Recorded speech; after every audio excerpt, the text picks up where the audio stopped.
Hello dear students, welcome to the gateway classes. My name is Gulshan Kumar और मैं आपको पढ़ा रहा हूं इलेक्ट्रॉनिक्स इंजीनियरिंग। इलेक्ट्रॉनिक्स इंजीनियरिंग में आज यूनिट नंबर 1 का लेक्चर नंबर 3 है और आज के लेक्चर में हम पढ़ेंगे equivalent circuit of a diode and breakdown mechanism.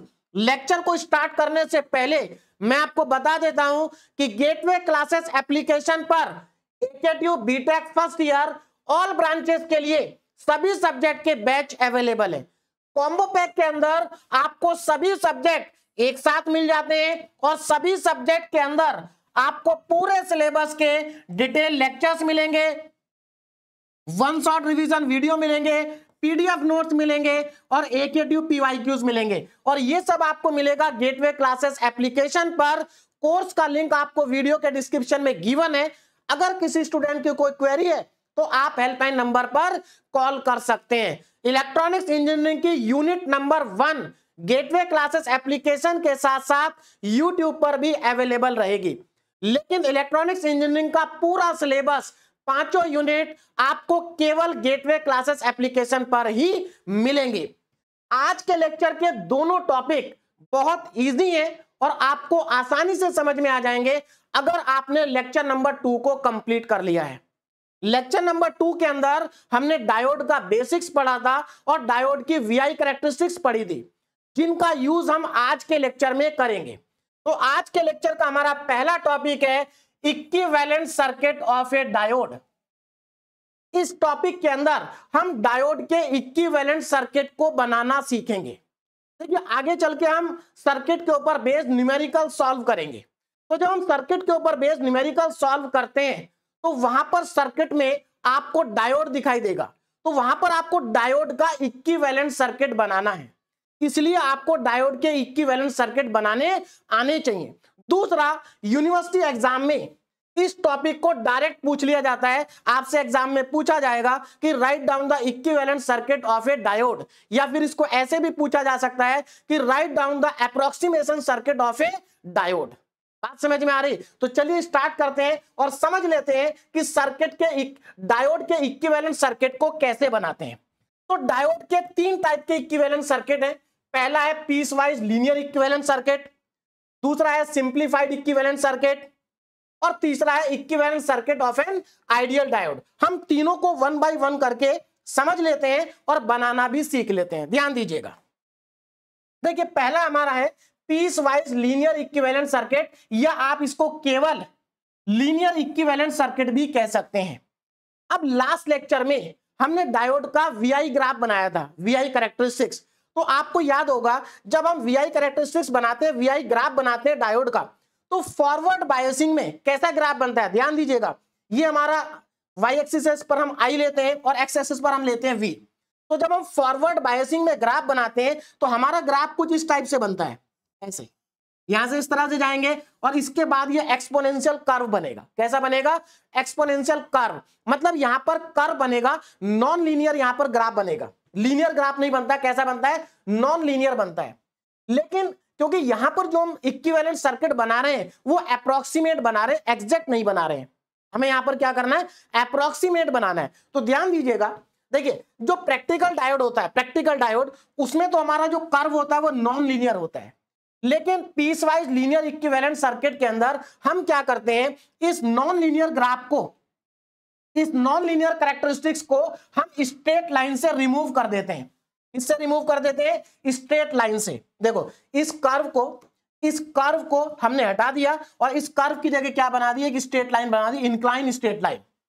इससे फायदा क्या होगा? अगर हम ऐसा करते हैं तो हमारा जो रेजिस्टेंस है वो कांस्टेंट हो जाएगा। मतलब जो हमारा प्रैक्टिकल डायोड होता है उसका जो रेजिस्टेंस होता है वो कांस्टेंट नहीं होता, वेरिएबल होता है। लेकिन अगर हम कर्व को रिप्लेस कर दें स्ट्रेट लाइन से तो रेजिस्टेंस हो जाएगा कांस्टेंट। अब इससे फायदा क्या होगा? इससे फायदा ये होगा, अगर हमारा ग्राफ स्ट्रेट लाइन है, रेजिस्टेंस कांस्टेंट है, तो हम यहां पर ओम्स लॉ लगा सकते हैं। भाई, ओम्स लॉ सब जानते हैं, 10th क्लास से आप लोग पढ़ते आ रहे हैं। तो यहां पर हम ओम्स लॉ को क्या कर सकते हैं? अप्लाई कर सकते हैं। अगर हम नॉन लीनियर कैरेक्टरिस्टिक्स को रिमूव कर दें, किससे? स्ट्रेट लाइन से, तो ओम्स लॉ क्या हो जाएगा? एप्लीकेबल हो जाएगा और हमारा जो रेजिस्टेंस है डायोड का वो कांस्टेंट हो जाएगा। बोलो, बात समझ में आ गई? तो एक तरह से कह सकते हैं कि एक अजम्पशन है क्या है, अजम्पशन है कि हमने यहां पर डायोड के रेजिस्टेंस को क्या मान लिया, कांस्टेंट मान लिया। तो अब अगर सर्किट के अंदर हमारा डायोड आता है तो हम इस डायोड का इक्विवेलेंट सर्किट कैसे बनाएंगे, अब जरा ध्यान दो। देखो ये जो डायोड है इसके अंदर दो चीजें हैं, एक तो इसका अपना बैरियर पोटेंशियल, हम लास्ट लेक्चर में पढ़ चुके हैं बैरियर पोटेंशियल क्या होता है ना, किसके ऊपर डिपेंड करता है, मटेरियल के। अगर ये डायोड सिलिकॉन का बना है, सिलिकॉन का, तो इसका बैरियर पोटेंशियल होगा 0.7 वोल्ट, और अगर ये बना है जर्मेनियम का तो इसका बैरियर पोटेंशियल होगा 0.3 वोल्ट। तो अब जरा ध्यान दो, अगर ये डायोड सिलिकॉन का है तो हम इस डायोड को रिप्लेस कर देंगे किससे, एक बैटरी से और एक रेजिस्टेंस से। बैटरी से क्यों किया, क्योंकि इसका अपना जो बैरियर पोटेंशियल है वो बैटरी का काम करेगा, है ना, और ये V क्या है, ये बैरियर पोटेंशियल है। अगर ये डायोड सिलिकॉन का होगा तो V की वैल्यू कितनी होगी, 0.7, और अगर जर्मेनियम का होगा तो V की वैल्यू कितनी होगी, 0.3। तो हमने इस डायोड को रिप्लेस कर दिया एक बैटरी से जिसका वोल्ट पोटेंशियल कितना है, V, और साथ ही साथ इसका जो रेजिस्टेंस है, इस डायोड का रेजिस्टेंस, क्योंकि हम फॉरवर्ड बायसिंग की बात कर रहे हैं तो फॉरवर्ड बायसिंग में इसका जो रेजिस्टेंस होगा उसको हम कहते हैं फॉरवर्ड रेजिस्टेंस। तो हमने इस एक डायोड को दो चीजों से रिप्लेस कर दिया, एक तो बैटरी से और एक रेजिस्टेंस से। तो ये इस डायोड का क्या हो गया, इक्विवेलेंट सर्किट हो गया। और कौन सा equivalent circuit, piecewise linear equivalent circuit. बोलो बात समझ में आ गई, क्लियर है। तो अगर आपको कभी भी न्यूमेरिकल के अंदर डायोड का मटेरियल बताया जाए, मान लीजिए सिलिकॉन का है, तो आप क्या करेंगे, यहां पर बैटरी बनाएंगे और लिख देंगे 0.7 वोल्ट। और अगर आप उसका रेजिस्टेंस भी आपको दिया जाता है तो यहां पर आप रेजिस्टेंस बनाएंगे और उसका रेजिस्टेंस यहां पर लिख देंगे। बोलो बात समझ में आ गई। और ये हमारा इसका क्या हो गया, VI कर्व हो गया। तो मुझे लगता है सबको समझ में आ गया होगा कि डायोड का piecewise linear equivalent circuit कैसे बनता है। तो अगर आपसे यूनिवर्सिटी एग्जाम में पूछा जाता है कि write down the equivalent circuit of a diode, तो आपको तीनों इक्विवेलेंट सर्किट बनाने हैं, तीनों में से ये पहला है। अब चलते हैं दूसरे पे। दूसरा है सिंप्लीफाइड इक्विवेलेंट सर्किट, है ना। देखो इस सर्किट के अंदर हम क्या करेंगे, सब में हमें कुछ ना कुछ अजम्पशन लेना है। सिंप्लीफाइड इक्विवेलेंट सर्किट में हम क्या करते हैं, जो हमारा रेजिस्टेंस है, ये जो फॉरवर्ड रेजिस्टेंस है, इसको 0 मान लेते हैं। भाई देखो डायोड के अंदर जो रेजिस्टेंस होता है ना वो बहुत स्मॉल होता है, वेरी वेरी स्मॉल, है ना।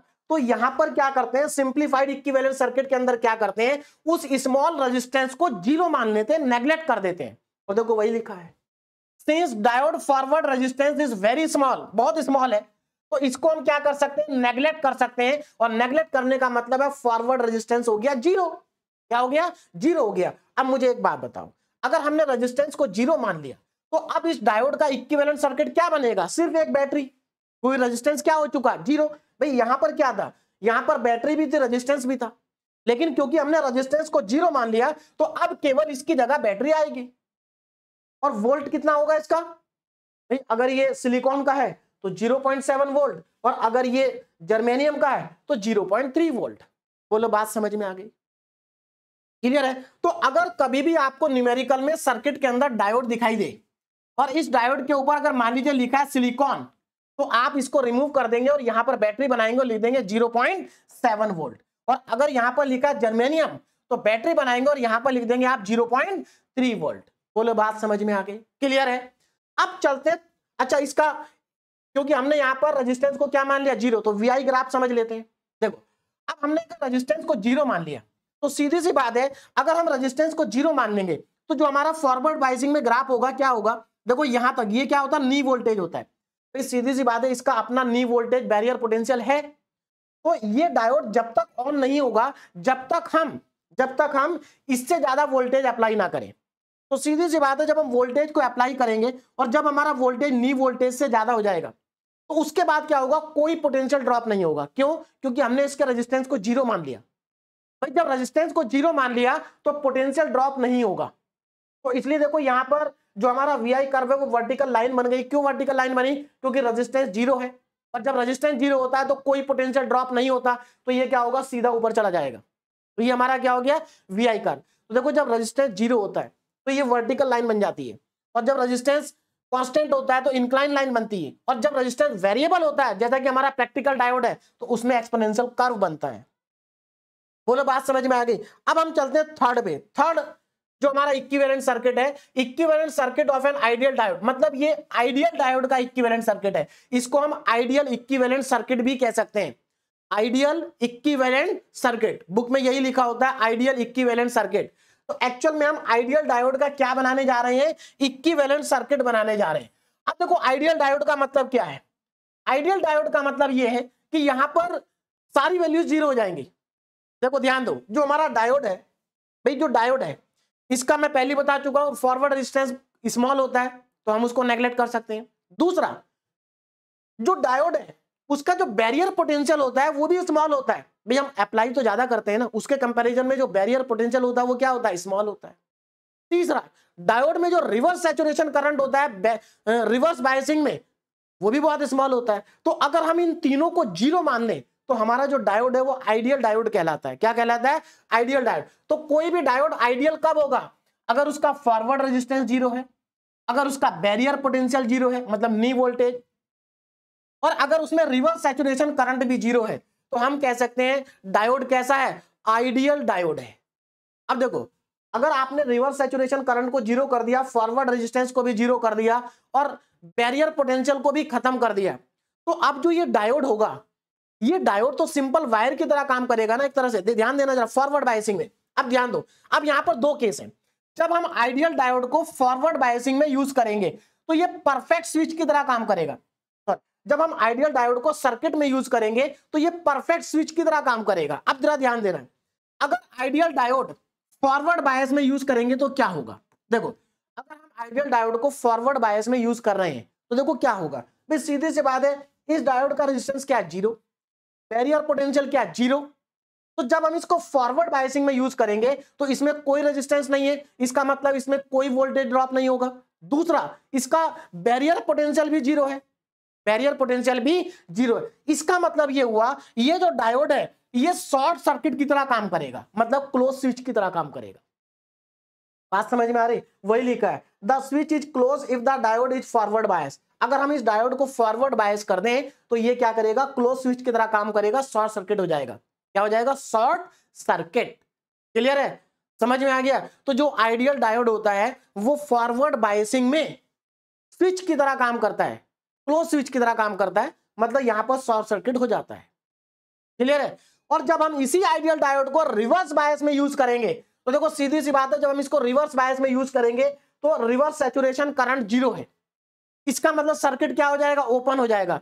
तो रिवर्स बायस में ये ओपन सर्किट की तरह काम करता है, या हम कह सकते हैं कि रिवर्स बायस में ये ओपन स्विच की तरह काम करता है। क्यों ओपन स्विच की तरह काम क्यों कर रहा है, क्योंकि रिवर्स डायरेक्शन में कोई भी करंट फ्लो नहीं कर रहा है, तो ये क्या कर रहा है, ओपन स्विच की तरह काम कर रहा है। तो हम यहां पर कह सकते हैं कि जो आइडियल डायोड होता है, आइडियल डायोड है ना, वो फॉरवर्ड बायसिंग में तो करंट को फ्लो कराता है, लेकिन रिवर्स बायसिंग में बिल्कुल भी करंट फ्लो नहीं कराता।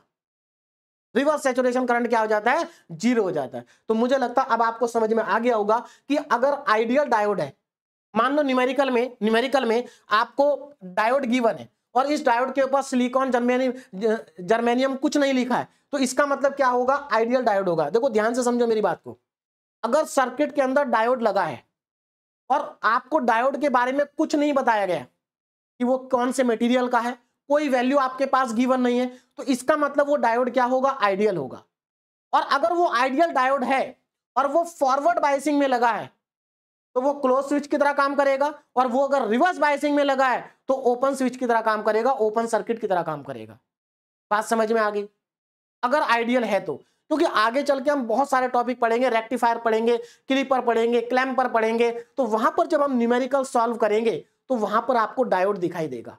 तो आपको ये पता होना चाहिए, अगर डायोड आइडियल है तो फॉरवर्ड बायसिंग में कैसा काम करेगा, शॉर्ट सर्किट की तरह काम करेगा, क्लोज स्विच की तरह काम करेगा, और रिवर्स बायसिंग में ओपन स्विच की तरह काम करेगा, ओपन सर्किट की तरह काम करेगा। बोलो बात समझ में आ गई।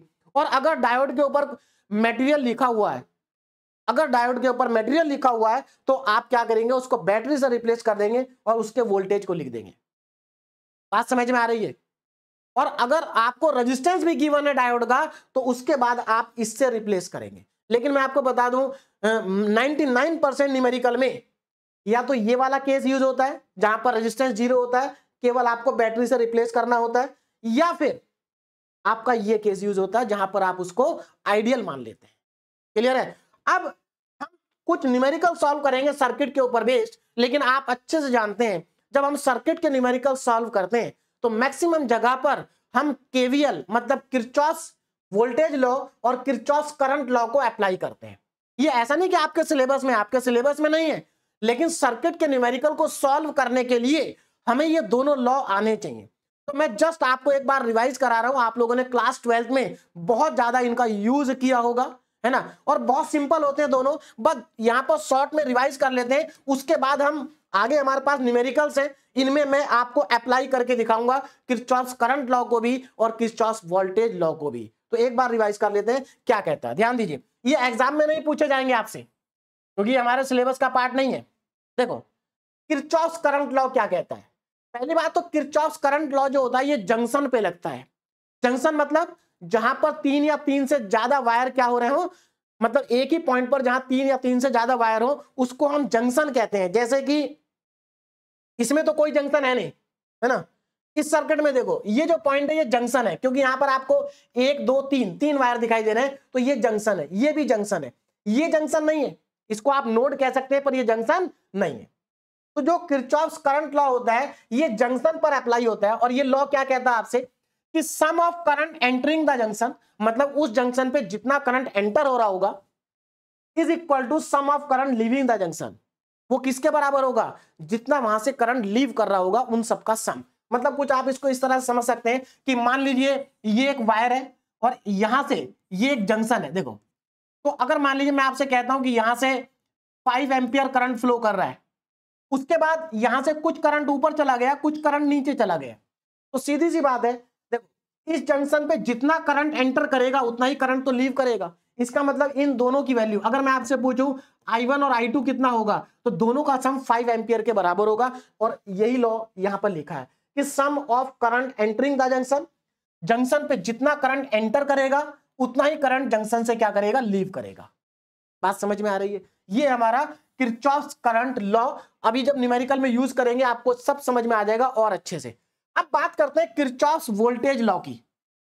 ये जो लॉ होता है इसको हम अप्लाई करते हैं लूप में। किसमें अप्लाई करते हैं, लूप में। बात समझ में आ रही है? जैसे ये लूप है, ये भी क्या एक लूप है, आप इसमें अप्लाई कर सकते हैं। यहां पर आप क्लॉकवाइज या एंटी क्लॉकवाइज लूप कंसीडर कर सकते हैं, यहां पर आप अप्लाई कर सकते हैं, यहां पर भी आप अप्लाई कर सकते हैं, है ना। तो आपको क्या लेना पड़ेगा, पहले लूप लेना पड़ेगा, लूप में ही ये अप्लाई होगा। और जो लूप होता है उसको आप क्लॉकवाइज भी ले सकते हैं और एंटी क्लॉकवाइज भी ले सकते हैं। अब ये लॉ कहता क्या है, algebraic sum of change in potential, यानी कि चेंज इन पोटेंशियल का जो एल्जेब्रिक सम होगा, है ना, algebraic sum of change in potential around a close loop is zero. मतलब अगर आप किसी क्लोज लूप में चेंज इन पोटेंशियल का सम करते हैं तो वो हमेशा जीरो आएगा। क्या आएगा, जीरो आएगा। अब चेंज इन पोटेंशियल है, आपको मालूम है जो चेंज है वो पॉजिटिव भी हो सकता है और निगेटिव भी हो सकता है। भाई चेंज तो पॉजिटिव भी हो सकता है और निगेटिव भी हो सकता है, दोनों हो सकता है ना। तो ये जो चेंज इन पोटेंशियल है इसको कब पॉजिटिव लेना है और कब निगेटिव लेना है बस आपको ये पता होना चाहिए। और बहुत सिंपल है भाई, चेंज पॉजिटिव कब होता है, जब आप बड़ी वैल्यू में से छोटी वैल्यू को माइनस करते हैं तो चेंज होता है पॉजिटिव, और जब आप छोटी वैल्यू में से बड़ी वैल्यू को माइनस करते हैं तो चेंज होता है निगेटिव। अब मेरी बात को जरा ध्यान से समझिए, मान लीजिए आपको चेंज इन पोटेंशियल निकालना है ना, तो देखो पाथ पर ध्यान देना आपको। अगर आप लो पोटेंशियल से हाई पोटेंशियल की तरफ जा रहे हैं, लो से हाई, अगर आप लो से हाई जा रहे हैं तो चेंज इन पोटेंशियल पॉजिटिव होगा। क्यों, देखो सीधी सी बात है, लो पोटेंशियल मतलब छोटी वैल्यू, हाई पोटेंशियल मतलब बड़ी वैल्यू, है ना। और जब आप चेंज निकालते हैं तो फाइनल माइनस इनिशियल करते हैं, मतलब बड़ी वैल्यू में से छोटी वैल्यू को माइनस करना है तो क्या आएगा, पॉजिटिव आएगा। तो जब भी आप लो पोटेंशियल से हाई पोटेंशियल जाओगे तो चेंज इन पोटेंशियल की वैल्यू क्या होगी, पॉजिटिव होगी।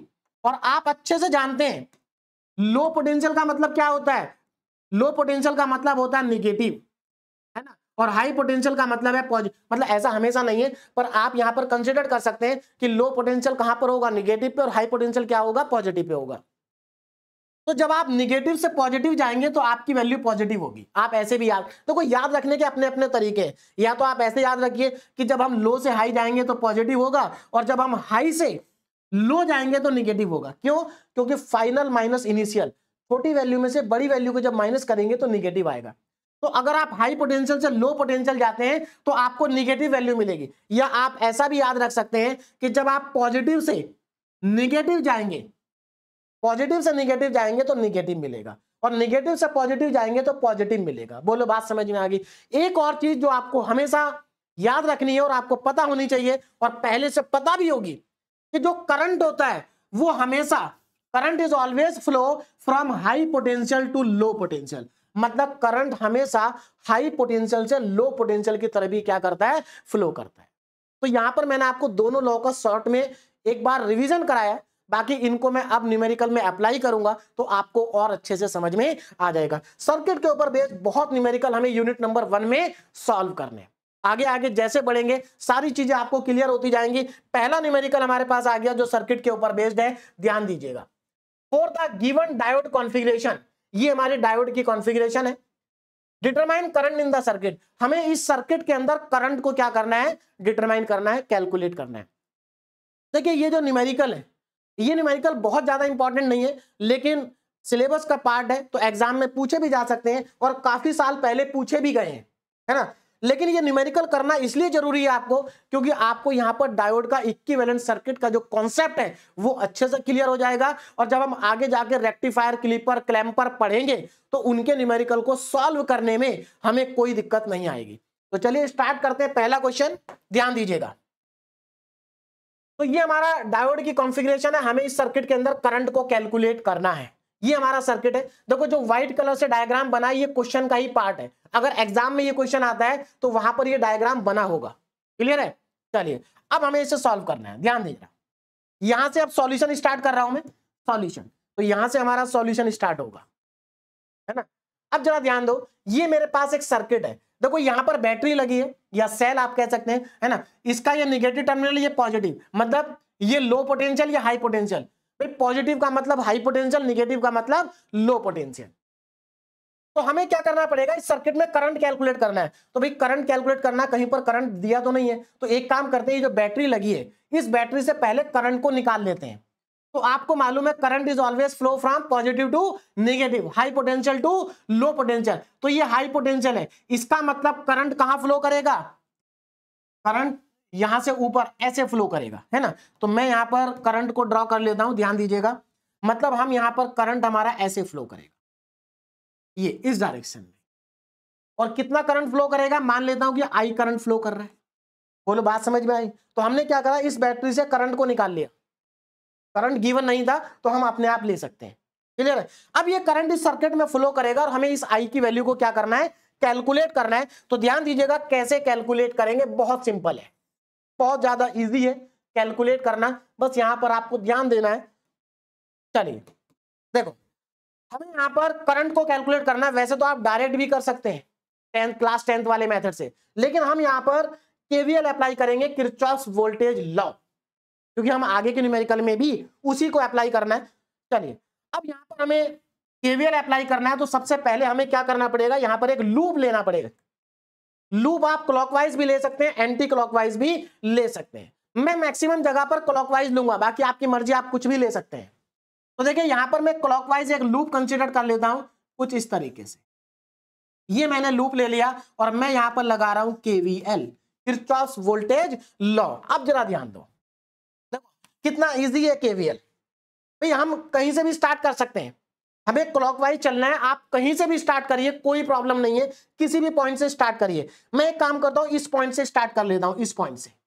आप कहीं से भी कर सकते हैं, यहां से, यहां से, यहां से, कहीं से भी कर सकते हैं, है ना। मैं यहां से स्टार्ट कर रहा हूं क्लॉकवाइज, और देखो मुझे चलना कैसे है, क्लॉकवाइज चलना है, ध्यान रखना, क्योंकि मैंने लूप क्या लिया, क्लॉकवाइज। मैंने यहां से स्टार्ट किया तो मुझे सबसे पहले ये बैटरी मिली, है ना।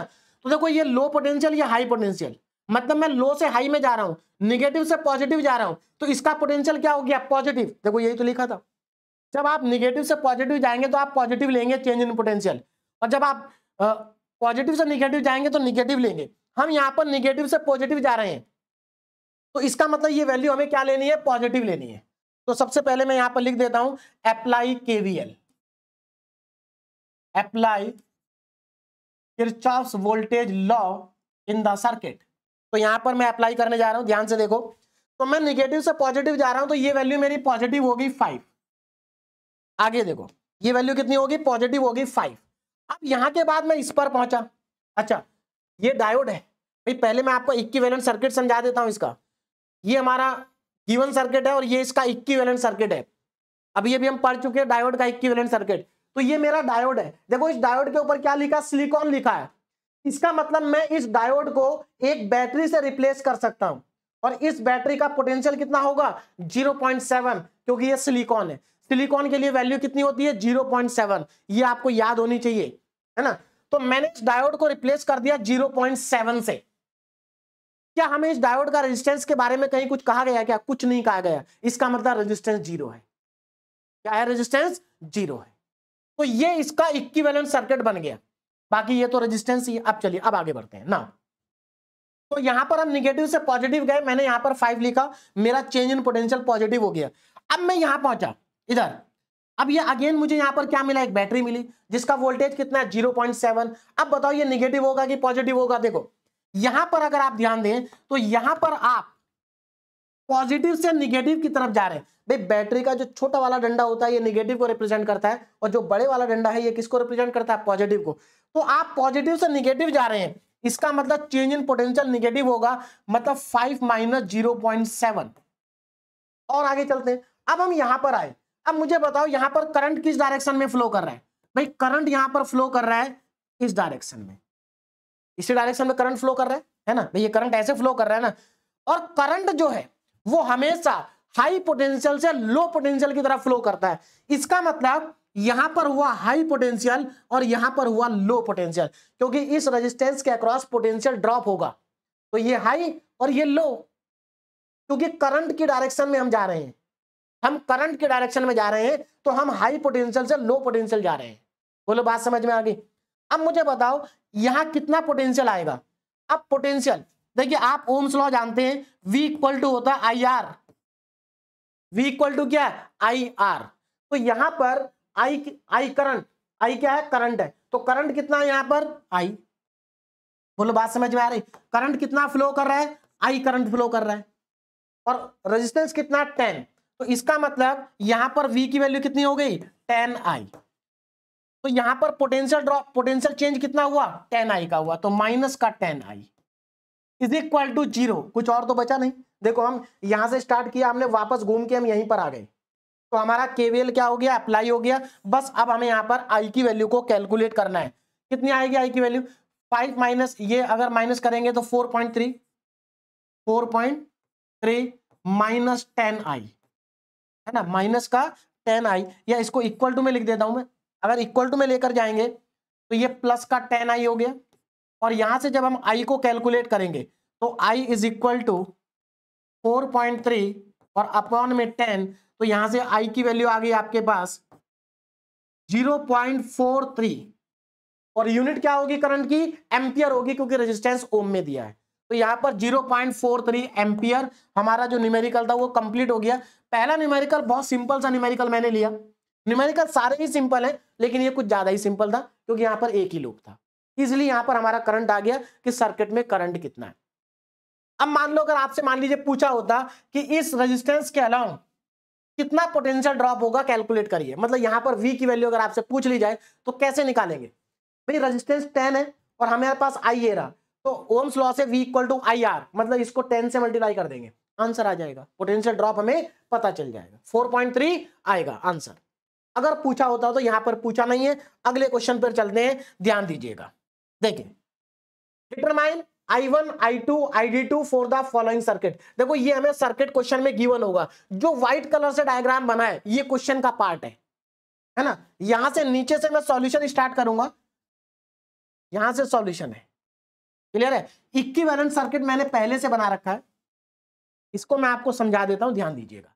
तो हमारे पास क्वेश्चन क्या है, हमें ये सर्किट गिवन है और इस सर्किट में एक तो हमें I1 निकालना है। I1 कहां पर है, I1 ये रहा। I2 निकालना है, I2 कहां पर है, ये रहा। ID2 कहां पर है, ये रहा। ये तीनों हमें कैलकुलेट करने हैं करंट, क्लियर है। सर्किट हमें गिवन है, तो सबसे पहला काम क्या आपका, भाई यहां पर आपको 2 डायोड दिखाई देना, तो सबसे पहले आपको इसका इक्विवेलेंट सर्किट बनाना है। क्या करना है, इक्विवेलेंट सर्किट बनाना है। तो जल्दी से बनाते हैं इक्विवेलेंट सर्किट, ध्यान दीजिएगा। देखो ये बैटरी आ गई, ये यहीं से स्टार्ट करता हूं, ये बैटरी एज इट इज रहेगी, यहां पर करंट फ्लो कर रहा है ऊपर को I2, I2 करंट फ्लो कर रहा है। इसके बाद यहां पर ये डायोड आ गया, किसका डायोड है? सिलिकॉन का। तो इसका मतलब आप इस डायोड को बैटरी से रिमूव करेंगे और बैटरी का वोल्टेज कितना होगा? 0.7। आगे आओ, यहां पर अगेन आपको सिलिकॉन का डायोड मिल रहा है, तो इस डायोड को भी आप रिमूव कर देंगे बैटरी से 0.7 वोल्ट, 0.7 वोल्ट। और यहां पर ये आपका रेजिस्टेंस गिवन है और आपका ये पूरा इक्विवेलेंट सर्किट बन के तैयार हो गया। सारी वैल्यूज मैंने यहां पर लिख दी हैं, तो मुझे नहीं लगता इसमें किसी को कोई प्रॉब्लम होगी। बट रेजिस्टेंस तो वैसे ही रहेंगे, है ना, बस चेंज क्या होगा, ये जो डायोड है इसका इक्विवेलेंट सर्किट बनेगा यहां पर। और क्योंकि यहां पर मटेरियल लिखा है सिलिकॉन, तो हमने यहां पर 0.7 लिख दिया। अगर यहां पर जर्मेनियम होता तो हम यहां पर 0.3 लिखते, और अगर कुछ भी नहीं होता तो हम मान लेते कि आइडियल है, और आइडियल में सब 0 होता है। बात समझ में आ रही है? अच्छा, एक चीज और जो मैं आपको बताना भूल ही गया, भाई ये जो डायोड है ये कौन सी बायसिंग में लगा है? फॉरवर्ड बायसिंग में। क्यों? क्योंकि ये P है और ये N है। तो देखो P को पॉजिटिव से कनेक्ट कर रखा है, इसका मतलब ये फॉरवर्ड बायसिंग में, इसमें है फॉरवर्ड बायसिंग में। इस चीज का भी ध्यान रखना है। अगर मान लो इसका N इधर होता और P उधर होता तो ये रिवर्स बायसिंग में हो जाता। किसमें हो जाता? रिवर्स बायसिंग में। तो आपको ये भी ध्यान रखना है कि डायोड फॉरवर्ड बायसिंग में है या रिवर्स बायसिंग में है। तो यहां पर डायोड हमारा फॉरवर्ड बायसिंग में था। यहां पर देखो, देखो ये पॉजिटिव से P कनेक्ट है, मतलब ये भी फॉरवर्ड बायसिंग में है, ये भी फॉरवर्ड बायसिंग में। तो हमारे दोनों के दोनों डायोड किसमें? फॉरवर्ड बायसिंग में है, फॉरवर्ड बायसिंग। अब यहां पर आ जाओ, तो इक्विवेलेंट सर्किट आपको समझ में आ गया। फॉरवर्ड बायसिंग में थे, हमने यहां पर वैल्यू पुट कर दी, ये हमारा इक्विवेलेंट सर्किट है। अब हम इसको सॉल्व करके इन तीनों वैल्यू को कैलकुलेट कर लेते हैं, बहुत आसानी से कैलकुलेट हो जाएंगे। बस आपको क्या करना है? केवीएल और केसीएल अप्लाई करना है, बाकी कुछ भी नहीं है। ध्यान दीजिएगा यहां पर ना, देखो यहां पर दो लूप है, एक लूप इधर दिखाई दे रहा है आपको, एक लूप इधर दिखाई दे रहा है ना, कोई बात नहीं। तो सबसे पहले हमें क्या करते हैं, इसमें केवीएल को अप्लाई कर लेते हैं। इस वाले पार्ट में हम केवीएल को अप्लाई कर लेते हैं, इधर है ना, यहां पर मैं अप्लाई करने जा रहा हूं केवीएल। अब जरा ध्यान देंगे, अब आप कहीं से भी स्टार्ट कर सकते हैं, आप चाहे तो नेमिंग भी रख सकते हैं, इनकी नाम यहां पर रख सकते हैं, जैसे ये ABCD ऐसे भी आप रख सकते हैं। ये A हो गया, ये B हो गया, ये C हो गया और ये D हो गया। तो मैं यहां पर अब केवीएल अप्लाई करने जा रहा हूं, किसमें? ABCD में, है ना। तो अप्लाई केवीएल, अप्लाई केवीएल इन ABCD, मतलब हमारा जो ABCD लूप है, ये वाला जो लूप है, इसमें हम केवीएल अप्लाई कर रहे हैं। तो ध्यान दीजिएगा क्या मिलेगा। कहां से स्टार्ट करें? A से स्टार्ट कर लेते। तो देखो यहां से मैं ऊपर गया, तो हम कहां से कहां जा रहे हैं? अब जरा ध्यान दो, हम कहां से कहां जा रहे हैं? भाई ये पॉजिटिव साइड है और ये निगेटिव साइड है ना। तो मतलब हम लो से हाई की तरफ जा रहे हैं, तो पॉजिटिव आएगा क्लॉकवाइज। ध्यान रखना, हम क्लॉकवाइज घूम रहे हैं। तो यहां पर सबसे पहले आएगा 20 पॉजिटिव में। अब हम यहां पर पहुंचे, यहां पर देखो हम कहां जा रहे हैं? हाई से लो की तरफ जा रहे हैं, मतलब हम पॉजिटिव से निगेटिव की तरफ जा रहे हैं। तो कितना आएगा? निगेटिव आएगा। कितना आएगा? निगेटिव। तो माइनस का 0.7, माइनस का 0.7। अब इधर आ जाओ, अब हम इसमें आए, देखो यहां पर क्या है, अगेन हम पॉजिटिव से निगेटिव जा रहे हैं, तो ये भी माइनस में आएगा 0.7, 0.7। देखिए बहुत सारे स्टूडेंट सोच रहे होंगे सर यहाँ पर तो ID2 करंट भी है। हाँ करंट तो है, लेकिन यहाँ पर कोई रेजिस्टेंस नहीं है ना, तो इसलिए हम इसको नहीं लेंगे। 0.7 ठीक है। अब यहाँ पर आ जाओ, देखो यहाँ पर करंट किस डायरेक्शन में फ्लो होगा? भाई ये करंट देखो, ये करंट ऐसे फ्लो होके आ रहा है, यहाँ पर I2, इसका मतलब इस रेजिस्टेंस में I2 करंट फ्लो कर रहा है इधर से इधर। इसका मतलब ये पॉजिटिव और ये निगेटिव, ये हाई पोटेंशियल, ये लो पोटेंशियल, क्योंकि करंट हमेशा हाई से लो की तरफ फ्लो करता है, हाई से लो की तरफ। तो देखो हाई से लो, इसका मतलब ये भी नेगेटिव आएगा क्योंकि हम हाई से लो जा रहे हैं, तो माइनस में। और कितना आएगा? देखो रेजिस्टेंस है 5.6 और करंट है I2, तो 5.6 इंटू I2, 5.6 इंटू I2 और इज इक्वल टू में 0। अब देखो ये जो रेजिस्टेंस है ये किलो ओम में है, तो एक तरीका तो ये है कि आप यहां पर 5.6 इंटू 10 की पावर 3 कर दो, मतलब 1000 से मल्टीप्लाई कर दो, तो आपका ये ओम में कन्वर्ट हो जाएगा और जो आपका करंट आएगा वो एम्पियर में आएगा। या फिर आप कन्वर्ट ना करो, यहां पर मत करो कन्वर्ट, आपका जो आंसर आएगा वो डायरेक्ट मिली एम्पियर में आएगा। चलिए अभी मैं सॉल्व करके बताता हूं कैसे। पहले इसको सॉल्व करो। देखो 20 में से आप इन दोनों को माइनस करेंगे तो कितना बचेगा, यहां पर ये 1.4 हो जाएगा, यानी कि आपका 18.6 बचेगा, और ये इक्वल टू में चला जाएगा। तो यहां से आपका सॉल्व करने पर 5.6 I2 इज इक्वल टू 20 में से दोनों को माइनस करेंगे तो ये हमारे पास आ जाएगा 18.6 और यहां से I2 जब आप कैलकुलेट करते हैं तो I2 इक्वल टू आएगा, अब यहां से आप I2 निकाल सकते हैं, तो I2 की वैल्यू, कैलकुलेटर आपके पास है, डिवाइड कर दीजिए, तो कितना आएगा 18.6 डिवाइडेड बाई 5.6, तो ये आपका आ रहा है 3.32 मिली एम्पियर, ये आपका करंट आ गया। तो एक आंसर आपका आ गया I2, बोलो बात समझ में आ रही, I2 आपके पास आ गया 3.32 मिली एम्पियर, यहां से I2 को मैंने कैलकुलेट कर लिया। अब मेरी बात सुनो, अगर आप यहां पर 1000 से मल्टीप्लाई कर देते तो यहां पर भी 1000 आता, इसका मतलब 5.6 इंटू 1000, तो आपको इसको 5.6 इंटू 1000 से डिवाइड करना पड़ता, तो आपका आंसर आता एम्पियर में, है ना। तो आप उस एम्पियर को जब मिली एम्पियर में कन्वर्ट करते तो आपका आंसर यही आता। तो आपकी मर्जी है, आप इसको कन्वर्ट करना चाहें तो कर सकते हैं, नहीं कन्वर्ट करना चाहते कोई प्रॉब्लम नहीं है, बस ध्यान रखना कि आंसर आपका मिली एम्पियर में आएगा। तो अगर रेजिस्टेंस आपका किलो ओम में है और वोल्टेज आपका V में है ना, तो आपका आंसर मिली एम्पियर में आएगा। अब आगे चलते हैं, I2 हमारे पास आ गया, I2 हमने कैलकुलेट कर लिया, अभी हमें I1 और ID2 को और कैलकुलेट करना है। तो एक काम करते हैं, क्या काम करते हैं, हम यहां पर इस वाले लूप में भी किरचॉफ्स लॉ को लगा देते हैं। तो अगेन मैं यहां पर लूप ले रहा हूं क्लॉकवाइज, और यहां पर हम लगाते हैं KVL। अब जरा ध्यान दो, देखिए अप्लाई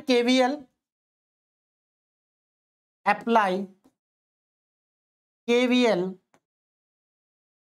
इन, है ना, इस लूप का भी नाम रख लेते हैं भाई, यहां पर देखो DCCD, इसको मैं E कह देता हूं, इसको मैं F कह देता हूं, बोलो बात समझ में आ रही। तो हम एक काम करते हैं, अब इस लूप को लेते हैं, कौन सा लूप हो गया ये, यहां से स्टार्ट कर लेते हैं,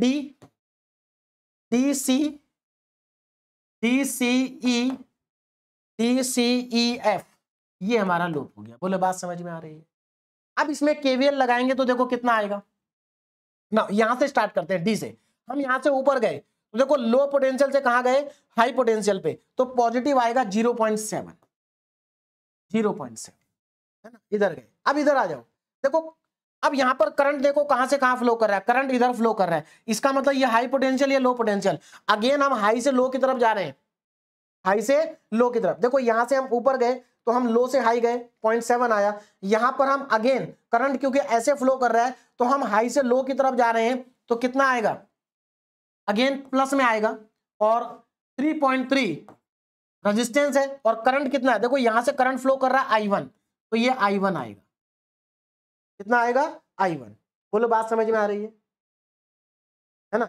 यहां से हम ऊपर गए तो ये हमारा 0.7 करंट हमारा इधर फ्लो कर रहा है, 3.3 इंटू I1, और कुछ तो नहीं है, इक्वल टू में 0, इक्वल टू में क्या आएगा 0। एक बार मैं डायरेक्शन चेक कर लेता हूं, हाँ डायरेक्शन ठीक है करंट की। तो हम यहां पर देखो हमारा जो करंट इधर फ्लो कर रहा है, हम हाई से लो की तरफ जा रहे हैं, तो हाई से लो की तरफ जा रहे हैं तो निगेटिव लेंगे, अच्छा मैंने यहां पर पॉजिटिव लिख दिया, है ना, हाई से लो की तरफ जा रहे हैं नेगेटिव, तो -3.3 I1 इक्वल टू में 0। अब यहां से मैं करंट को कैलकुलेट कर सकता हूं, तो I1 कितना हो जाएगा, अब यहां से देखो इक्वल टू में चला जाएगा, तो 3.3 I1 इज इक्वल टू में आएगा 0.7। अब कैलकुलेटर आपके पास है, I1 को कैलकुलेट करिए, 0.7 को 3.3 से क्या करेंगे, डिवाइड करेंगे, तो यहां पर 0.7 को डिवाइड करेंगे 3.3 से, है ना, 0.7 डिवाइडेड बाई 3.3 कितना आ रहा है, ये आ रहा है 0.212 मिली एम्पियर, ये हमारा करंट आ गया, क्लियर है, ये हमारा करंट आ गया। तो हमने I2 कैलकुलेट कर लिया, I1 कैलकुलेट कर लिया, अभी हमें ID2 और कैलकुलेट करना है, ID2। तो देखो ID2 कैसे कैलकुलेट करेंगे, मैं यहीं पर छोटा सा स्पेस बना के कैलकुलेट कर लेता हूं, यहां पर चलिए इधर कैलकुलेट कर लेते हैं, ध्यान देंगे ना। अब हम क्या करेंगे, हमें ID2 निकालना। अब जरा ध्यान से देखो, इस जंक्शन को ध्यान से देखो, इस जंक्शन पे यहां से कितना करंट आ रहा है, देखो यहां से ये I2 करंट फ्लो होके आया यहां पर, और ये जो I2 है भाई, यहां पर कितना करंट है I2, इसमें देखिए यहां पर कितना करंट है, यहां पर करंट फ्लो कर रहा है I2, और ये जो I2 करंट है ये यहां पर इस जंक्शन पे दो पार्ट में डिवाइड हो गया, कुछ इधर चला गया, कुछ इधर चला गया। इसका मतलब according to KCL Kirchhoff's current law, ये जो I2 है ये इन दोनों के सम के बराबर है, क्योंकि जितना एंटर करेगा उतना ही तो लीव करेगा। तो हम यहां पर क्या कर सकते हैं, अप्लाई केसीएल अप्लाई कर सकते हैं, कहां पर, सी पॉइंट पर, अप्लाई केसीएल एट सी। तो जब आप सी पॉइंट पर किरचॉफ्स करंट लॉ को अप्लाई करेंगे तो यहां से क्या आएगा, I2 is equal to ID2 plus I1, ID2 plus I1। हमें कैलकुलेट क्या करना, ID2, तो ID2 कितना आएगा, ID2 is equal to I2 minus I1, और हमारे पास I2 भी है, I2 कितना, ये रहा, इसमें से इसको माइनस कर दो, मतलब 3.32 में से माइनस कर दीजिए 0.212 को, तो ये आंसर आपका आ जाएगा 3 तो यहां से ID2 की वैल्यू आ गई 3.108 मिली एम्पियर। ये सभी करंट किस में है, मिली एम्पियर में। बोलो बात समझ में आ गई। तो ये हमारा आंसर आ गया लास्ट। तो हमने देखो यहाँ पर I1 निकाल दिया, I2 निकाल दिया, ID2 निकाल दिया, तीनों करंट हमने यहाँ पर इस सर्किट में कैलकुलेट कर दिए हैं KVL और KCL को अप्लाई करके ना। अब आगे बढ़ते हैं, थर्ड न्यूमेरिकल देखिए, इसको सॉल्व करते हैं, ध्यान दीजिएगा। डिटरमाइन V0, देखो इस ये हमें सर्किट गिवन है, इसमें हमें V0, I1, ID1, ID2 चार करंट, तीन करंट निकालने, एक वोल्टेज निकालना है for the parallel diode configuration. ये हमें कॉन्फ़िगरेशन गिवन है। अब जरा इसको ध्यान से देखो, यहां पर एक बैटरी लगी है, यहां से I1 करंट फ्लो कर रहा है और इस I1 को हमें कैलकुलेट भी करना है। ये रेजिस्टेंस लगा है, फिर यहां पर एक डायोड लगा है और यहां से करंट फ्लो कर रहा है ID1, इसको भी कैलकुलेट करना है ना। इधर आगे आएंगे तो यहां पर भी एक डायोड लगा है और यहां पर ID2 करंट है, इसको भी हमें कैलकुलेट करना है, और यहां पर इन दोनों के बीच में जो पोटेंशियल डिफरेंस है V0, उसको भी हमें कैलकुलेट करना है। तो सबसे पहले इसका इक्विवेलेंट सर्किट बनाएंगे। इक्विवेलेंट सर्किट में क्या होगा, डायोड को रिप्लेस कर देंगे इक्विवेलेंट सर्किट से। अब जरा ध्यान दो, देखो ये बैटरी हमारी है, उसके बाद ये रेजिस्टेंस आ गया, ये तो सेम ही रहा। ये सिलिकॉन का डायोड है। सबसे पहले देखो कौन सी बायसिंग में लगा है, तो देखो ये इसका पी साइड है और यहां पर करंट एंटर कर रहा है, इसका मतलब ये फॉरवर्ड बायसिंग में। ये सीधी सी बात है, देखो ये पॉजिटिव है, पॉजिटिव से कनेक्ट है, तो फॉरवर्ड बायसिंग होगी। या आप एक और तरीके से याद रख सकते हैं, अगर डायोड में करंट पी साइड से एंटर कर रहा है तो फॉरवर्ड बायसिंग होगी, और एन टाइप से एंटर करेगा तो रिवर्स बायसिंग होगी। तो दोनों ही डायोड में करंट पी साइड से एंटर कर रहा है, तो दोनों फॉरवर्ड बायसिंग में लगे हुए हैं। किसमें लगे हुए हैं, फॉरवर्ड बायसिंग में, ठीक है। सिलिकॉन का है तो इसको बैटरी से रिमूव कर देंगे, बैटरी का पोटेंशियल होगा 0.7। ये भी आपका सिलिकॉन का है तो 0.7 वोल्ट। अगर जर्मेनियम का होता तो 0.3 वोल्ट से रिप्लेस करते, और अगर रिवर्स बायसिंग में लगा होता, रिवर्स बायसिंग में, तो फिर हमारा वो ओपन स्विच की तरह काम करता, ओपन सर्किट की तरह काम करता। चलिए, तो ये हमारा इक्विवेलेंट सर्किट हो गया। अब हमें यहाँ पर वैल्यूज को कैलकुलेट करना है, बहुत सिंपल है, केवीएल लगाएंगे सारे आंसर आ जाएंगे। ध्यान दीजिएगा यहाँ पर ना, सबसे पहले ये हमारे पास है, इस लूप में केवीएल लगाते हैं, है ना। अब मैं यहाँ पर नेमिंग नहीं कर रहा हूँ, कंजेस्टेड हो जाता है, बस आप ध्यान रखना, पहले हम इसमें लगाएंगे उसके बाद हम आगे लगाएंगे। तो सबसे पहले इसमें हम केवीएल लगाते हैं, तो ये लीजिए यहां पर मैं लगाने जा रहा हूं केवीएल, क्लियर है। क्लॉकवाइज डायरेक्शन में हम यहां से स्टार्ट करते हैं, तो देखो यहां से जब स्टार्ट करेंगे तो निगेटिव टू पॉजिटिव, पॉजिटिव आएगा। तो सबसे पहले मैं यहां पर लिख देता हूं अप्लाई केवीएल।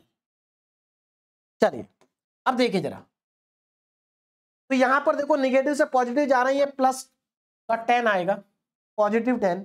फिर उसके बाद मैं इसमें गया, देखो यहां पर हम का करंट हमारा ऐसे फ्लो कर रहा है, इसका मतलब ये हाई पोटेंशियल, ये लो पोटेंशियल, तो हम हाई से लो की तरफ जा रहे हैं, तो पोटेंशियल ड्रॉप क्या हो जाएगा, निगेटिव, तो माइनस में आएगा। बस आप इतना ध्यान रखना, जब रेजिस्टेंस का आप पोटेंशियल ड्रॉप लिख रहे हैं, चेंज इन पोटेंशियल लिख रहे हैं, तो आपको क्या ध्यान रखना है कि करंट हमेशा हाई पोटेंशियल से लो पोटेंशियल फ्लो करता है, तो इसका मतलब ये पॉजिटिव या नेगेटिव, हम पॉजिटिव से नेगेटिव जा रहे हैं तो नेगेटिव आएगा। तो 0.33 और यहां पर करंट कितना है इसमें, I1, करंट I1। आगे बढ़ते हैं, अब हम यहां पर आए, तो यहां पर करंट से हमें कोई मतलब नहीं है, हमें तो इससे मतलब है क्योंकि यहां पर कोई रेजिस्टेंस तो है नहीं, तो 0.7 वोल्ट।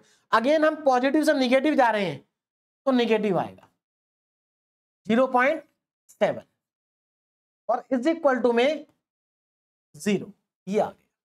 भाई यहां से हम I1 करंट की वैल्यू निकाल लेंगे, तो I1 देखो 10 में से इसको माइनस करेंगे तो 9.3 बचेगा, कितना बचेगा, 9.3, ठीक है। तो यहां से हमारा ये आ जाएगा 0.33 I1 इज इक्वल टू में 9.3। अब 9.3 को 0.33 से डिवाइड कर दो, 9.3 को डिवाइड करेंगे 0.33 से, तो ये आपका आएगा 28.18। तो यहां से I1 की वैल्यू आ गई 28.18 मिली एम्पियर, ये हमारा यहां से आंसर आ गया। तो मुझे लगता है सभी को समझ में आ गया होगा, इजी है, कोई दिक्कत यहां पर किसी को नहीं होनी चाहिए। तो ये हमारा I1 करंट आ गया, कितना आ गया, I1। अब जरा आगे देखो, क्या इसमें केवीएल लगाओगे आप, नहीं, केवीएल की जरूरत नहीं है, केवीएल से कुछ नहीं मिलने वाला यहां पर, क्योंकि यहां पर कोई रेजिस्टेंस है नहीं, दो बैटरी लगी है, दोनों का आपको पोटेंशियल दिया है। तो यहां पर अगर आप ध्यान से देखो, ये जो I1 करंट यहां से आया, ये I1 करंट दो पार्ट में डिवाइड हो गया, कुछ इधर चला गया, कुछ इधर चला गया। भाई आगे तो जाएगा नहीं, यहां से जाएगा और यहां से जाएगा। अब जरा ध्यान से देखो, और इन दोनों को अगर आप देखो तो दोनों के दोनों सेम ही है, इसका मतलब ये जो I1 करंट आ रहा होगा, ये आधा इधर चला गया, आधा इधर चला गया, क्योंकि सिमिलर है, दोनों के दोनों पार्ट क्या सिमिलर है, तो आधा इधर जाएगा, आधा उधर जाएगा। इसका मतलब ये हुआ कि ID1 और ID2 दोनों क्या होंगे, बराबर होंगे। तो आप यहां पर लिख सकते हैं, नाउ ध्यान दीजिएगा, बट जो हमारा ID1 है, ID1 ये ID2 के क्या है, बराबर है, ID1 ID2 के क्या है, बराबर है। और सीधी सी बात है, जो I1 है वो दोनों के सम के बराबर है। ऑल्सो जो I1 है वो आपका ID1 प्लस ID2 के बराबर है। भाई देखो ये दोनों बराबर है। दूसरा, अगर यहां पर आप केसीएल लगाओ, मैं यहां पर लिख नहीं रहा हूं अप्लाई केसीएल, तो सीधी सी बात है, जो I1 करंट था आधा इधर चला गया, आधा इधर चला गया, इसका मतलब I1 जो है वो ID1 ID2 के क्या है, बराबर है। और ये दोनों आपस में बराबर है, ID1 और ID2 दोनों आपस में क्या है, बराबर है। तो इसका मतलब ये हुआ, अगर मैं यहां पर आगे इसको सॉल्व करूं, तो यहां से देखो क्या आएगा, जो हमारा 2ID1 है, 2ID1 में दोनों को ऐड कर लिया, 2ID1 हो गया इक्वल टू में I1। और I1 तो हमें पता है, I1 कितना है, I1 अभी अभी हमने कैलकुलेट किया, तो 2ID1 इज इक्वल टू 28.18, इसको 2 से डिवाइड कर दो, 14.09 आएगा। इसका मतलब ये हुआ कि जो ID1 है और ID2 है, ये दोनों बराबर है, और ये दोनों 14.09 मिली एम्पियर के बराबर है, और यही हमारा इसका आंसर है। तो हमारे पास तीन आंसर तो आ गए, कौन कौन से, भाई हमारे पास I1 आ गया, ID1 आ गया, ID2 आ गया, तीन आंसर आ गए। बचा क्या, V0 बचा, V0 है यहां पर। अब जरा मेरी बात को ध्यान से समझना, देखो ये पॉजिटिव या निगेटिव, और ये V0, आप इसको चाहें तो यहां पर ऐसे बैटरी भी लगा सकते हैं, अगर आप चाहें तो यहां पर ऐसे करके बैटरी लगा सकते हैं, इसका पोटेंशियल हो जाएगा V0। और उसके बाद आप इस वाले में किरचॉफ्स लॉ लगा देना। भाई किरचॉफ्स लॉ हमेशा क्लोज लूप में लगता है, देखो क्लोज हो गया ना, है ना। तो यहां पर आप ऐसे भी कर सकते हैं अगर आप करना चाहें तो, मैंने इसको ऐसे ही छोड़ रखा है। तो अब मैं यहां पर क्या करूंगा, इस वाले पार्ट में केवीएल लगाऊंगा, अगेन क्लॉकवाइज केवीएल। बोलो बात समझ में आ रही, तो इस वाले पार्ट में अप्लाई करेंगे KVL. Now again apply KVL। तो देखो KVL अप्लाई करके कितना आएगा जरा ध्यान देंगे। देखो इसमें आपको दो ही चीज दिखाई दे रही है। अगर मैं यहां से स्टार्ट करूं तो देखो निगेटिव से पॉजिटिव जा रहा हूं 0.7 वोल्ट यहां। अब यहां से देखो जब मैं ऐसे घूम के आया तो अब मैं पॉजिटिव से निगेटिव की तरफ जा रहा हूं तो निगेटिव आएगा। इसका मतलब माइनस का V नॉट इक्वल टू में 0। तो यहां से V नॉट कितना आ जाएगा, V नॉट यहां से आ जाएगा 0.7 वोल्ट। क्लियर है। और ये आप डायरेक्ट भी लिख सकते थे आंसर, सीधी सी बात है। ये 7.7 वोल्ट है और ये V नॉट है, दोनों पैरेलल में है तो वोल्टेज क्या होता है पैरेलल में, सेम होता है। क्लियर है, समझ में आ गया। तो मुझे लगता है यहां पर सभी आंसर हमारे आ चुके हैं और आपको क्वेश्चन भी समझ में आ गया होगा। अब लास्ट न्यूमेरिकल और करते हैं, है ना, इसके बाद हम नेक्स्ट टॉपिक स्टार्ट करेंगे। डिटरमाइन। अब देखो यहां पर आपको करंट पता करना है, आई करंट कहां पर है, आई पता करना है, V1 पता करना है, V2 पता करना है और V नॉट पता करना है फॉर द फॉलोइंग सर्किट, है ना। तो आई सर्किट, आई यहां पर लिखा नहीं है लेकिन आई क्वेश्चन में मेंशन है, आई एक्चुअल में यहां पर है। ये आई करंट यहां पे फ्लो कर रहा है जो हमें कैलकुलेट करना है। आई करंट मैंने यहां पर लिखा नहीं, वैसे क्वेश्चन में गिवन नहीं भी गिवन होता हम करंट को अपने आप निकाल लेते हैं। क्लियर है। अब इस सर्किट को जरा ध्यान से देखो, यहां पर बहुत स्टूडेंट को कंफ्यूजन होता है कि यहां पर सर केवीएल कैसे लगेगा, क्लोज लूप तो बन नहीं रहा। तो क्लोज लूप कई बार सर्किट में बना नहीं होता लेकिन आप बना सकते हैं। देखो ये एक्चुअल में क्लोज ही है, बस दिखाई नहीं दे रहा है। अभी देखना, देखो ये 10 वोल्ट है। इस 10 वोल्ट का मतलब क्या है, इस 10 वोल्ट का मतलब ये कि यहां पर एक बैटरी लगी है जिसका निगेटिव टर्मिनल इधर होगा और पॉजिटिव टर्मिनल इधर होगा। ऐसे +10 लिखा ना, अगर +10 लिखा है तो इसका मतलब यहां पर राइट साइड में बड़ा वाला डंडा आएगा, इधर छोटा वाला, मतलब ये पॉजिटिव साइड और ये निगेटिव साइड। बोलो बात समझ में आ रही है।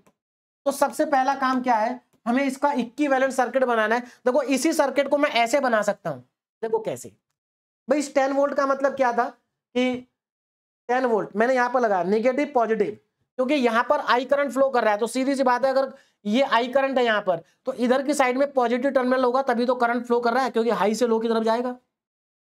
तो ये पॉजिटिव टर्मिनल हो गया, ये निगेटिव टर्मिनल हो गया इसका 10 वोल्ट का, है ना। अब देखो हम ऐसे गए, ये रेजिस्टेंस आया, उसके बाद ये सिलिकॉन का डायोड आया, हमने इसको बैटरी से रिमूव कर दिया 0.7 वोल्ट। उसके बाद ये रेजिस्टेंस आया 2.2 ओम का। अब यहां से आई करंट जा रहा था, ये आई करंट फ्लो होके इधर आ गया, क्योंकि करंट आगे तो जाएगा नहीं, इधर से आ गया। अब यहां पर देखो माइनस का 5 वोल्ट लिखा। अब जरा ध्यान देना, अगर ये माइनस का 5 वोल्ट लिखा है तो इसका मतलब ये है इसकी साइड में निगेटिव टर्मिनल आएगा और दूसरी साइड में पॉजिटिव टर्मिनल आएगा। भाई सीधी सी बात है, अगर प्लस का 10 वोल्ट लिखा है, प्लस का 10 वोल्ट लिखा है, तो जैसे यहां पर प्लस का 10 वोल्ट लिखा है तो यहां पर बैटरी कैसे बनेगी, निगेटिव पॉजिटिव ऐसे बनेगी। और अगर मान लो यहीं पर लिखा होता माइनस का 10 वोल्ट तो क्या होता, फिर हाई पोटेंशियल इधर आता, लो पोटेंशियल इधर आता। बस इस चीज का आपको ध्यान रखना है। तो ये माइनस का 5 वोल्ट है, इसका मतलब ये नेगेटिव और ये positive, low potential high potential.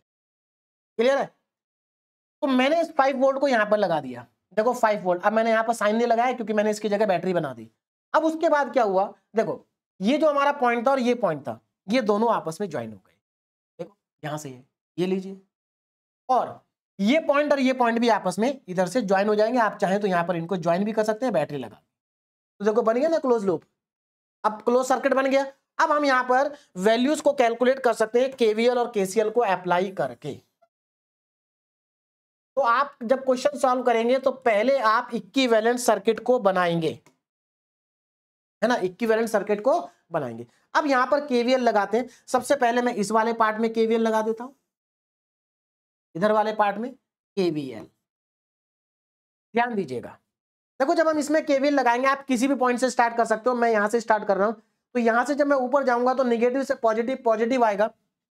पहले मैं यहां पर लिख देता हूं अप्लाई केवीएल, अप्लाई केवीएल। अब जरा ध्यान दो, जब मैं केवीएल अप्लाई करूंगा यहां से ऊपर जाऊंगा तो ये नेगेटिव से पॉजिटिव, पॉजिटिव आएगा 10 वोल्ट। उसके बाद हम आगे आए इस वाले रेजिस्टेंस में। रेजिस्टेंस में करंट हमेशा हाई पोटेंशियल से लो, मतलब करंट हमेशा हाई पोटेंशियल से लो पोटेंशियल की तरफ फ्लो करता है। तो ये हाई पोटेंशियल पे हो गया, ये लो पे हो गया। तो इसका मतलब यहां पर वोल्टेज क्या होगा, ड्रॉप होगा, तो माइनस में आएगा। माइनस कितना आएगा 4.7, और आई करंट कितना फ्लो कर रहा है, यहां पर आई करंट फ्लो कर रहा है। ठीक है, आगे जाएंगे। अब हमें ये बैटरी मिली, पॉजिटिव से निगेटिव जा रहे हैं तो निगेटिव में ही आएगा 0.7। और आगे चलते हैं। अब हम इधर से घूम के यहां पर आ गए। अगेन यहाँ पर करंट तो आई फ्लो कर रहा है, लेकिन अगेन ये पॉजिटिव या निगेटिव, तो फिर से निगेटिव आएगा, माइनस में 2.2 आई, माइनस में 2.2 आई। उसके बाद हम इस बैटरी पे पहुंचे। देखो बैटरी में क्या हो रहा है, हम निगेटिव से पॉजिटिव की तरफ जा रहे हैं, अगेन नेगेटिव से पॉजिटिव, तो प्लस का 5 वोल्ट, प्लस का 5। उसके बाद हम घूम के वापस इधर ही आ गए, इक्वल टू में हो गया 0।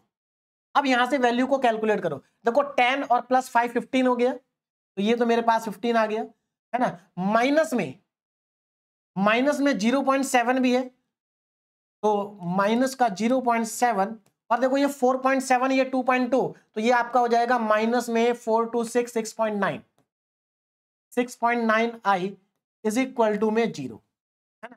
अब देखो 15 में से अगर आप 0.7 को माइनस करोगे तो 14.3 आएगा, तो ये हमारा आ जाएगा 6.9 आई इज इक्वल टू 14.3। अब इसको यहां पर डिवाइड कर दो तो आपको करंट की वैल्यू मिल जाएगी। तो 14.3 को जब आप डिवाइड करेंगे 6.9 से, तो आंसर आएगा 2.07। अच्छा रेजिस्टेंस आपको किलो ओम में दिया है, तो मिली एम्पियर में ही आएगा, मिली एम्पियर। तो ये हमारी आई की वैल्यू होगी। और क्या पूछा है, आई के साथ साथ हमसे V1 पूछा, V2 पूछा। अब V1 कहां पर होगा, देखो R1 के अलॉन्ग V1 होगा, और ये हमारा है R2, ये R2 है, यहां पर मैं लिख देता हूं ये R2 है। तो R2 के अलॉन्ग जो वोल्टेज ड्रॉप होगा वो V2, और R1 के अलॉन्ग जो वोल्टेज ड्रॉप होगा वो V1, और यहां पर आपका आ गया V0। क्लियर है। अच्छा सबसे पहले अब यहां पर आगे देखो जरा ध्यान से, इतना तो समझ में आ गया। अब बाकी की चीजें हमें कैलकुलेट करनी है। हमारे पास अभी आई आया है, कितना आया है आई। अब हमें इसके अलॉन्ग वोल्टेज निकालना है, इसके अलॉन्ग वोल्टेज निकालना है, तो देखो कैसे निकालेंगे भाई। आपको चाहिए V1, V1 का फॉर्मूला क्या होगा, देखो V1 इसके अलॉन्ग वोल्टेज ड्रॉप, तो यहां पर करंट कितना आई, रेजिस्टेंस कितना R1, इसका मतलब ये हुआ जो V1 होगा वो IR1 होगा। ओम्स लॉ से यही फॉर्मूला होता है, V इक्वल टू IR1। आई कितना है, करंट कितना है, करंट वहां पर लिखा है R1 4.7। इसका मतलब ये हुआ कि अगर मैं यहां पर I 2.07 और रेजिस्टेंस 4.7 किलो ओम, देखो आप चाहें तो ये मिली एम्पियर है, इसको एम्पियर में कन्वर्ट करेंगे तो 10 की पावर -3 से मल्टीप्लाई करना पड़ेगा, और फिर इसको किलो ओम को ओम में कन्वर्ट करेंगे तो 10 की पावर 3 से मल्टीप्लाई करेंगे, तो दोनों आपस में कट जाएंगे। तो यहां से V1 कितना आएगा, तो V1 दोनों को मल्टीप्लाई कर दीजिए, 2.07 को मल्टीप्लाई करना है 4.7 से, तो आंसर आएगा 9. यहां से हमारा V1 आ गया 9.73 वोल्ट। ये हमारा इसका आंसर है V1। चलिए V1 आ गया, अब क्या करना है, V2 निकालना है। तो V2 कहां पर है, यहां पर आएगा, तो अगेन V2 का फॉर्मूला क्या हो जाएगा, IR2। तो V2 का फॉर्मूला हो गया IR2 है ना। यहां पर वैल्यू पुट कर दीजिए, I कितना है, I तो हमारा अगेन सेम ही रहेगा 2.07, और R2 कितना है 2.2, दोनों को मल्टीप्लाई कर देंगे, तो दोनों को मल्टीप्लाई करके मैं इधर लिख देता हूं, ध्यान से देखिए, दोनों को मल्टीप्लाई करेंगे तो V2 आ जाएगा, और मल्टीप्लाई करके आएगा कितना, देखो 2.07 मल्टीप्लाई बाई 2.2, तो ये आपका आ रहा है 4.5,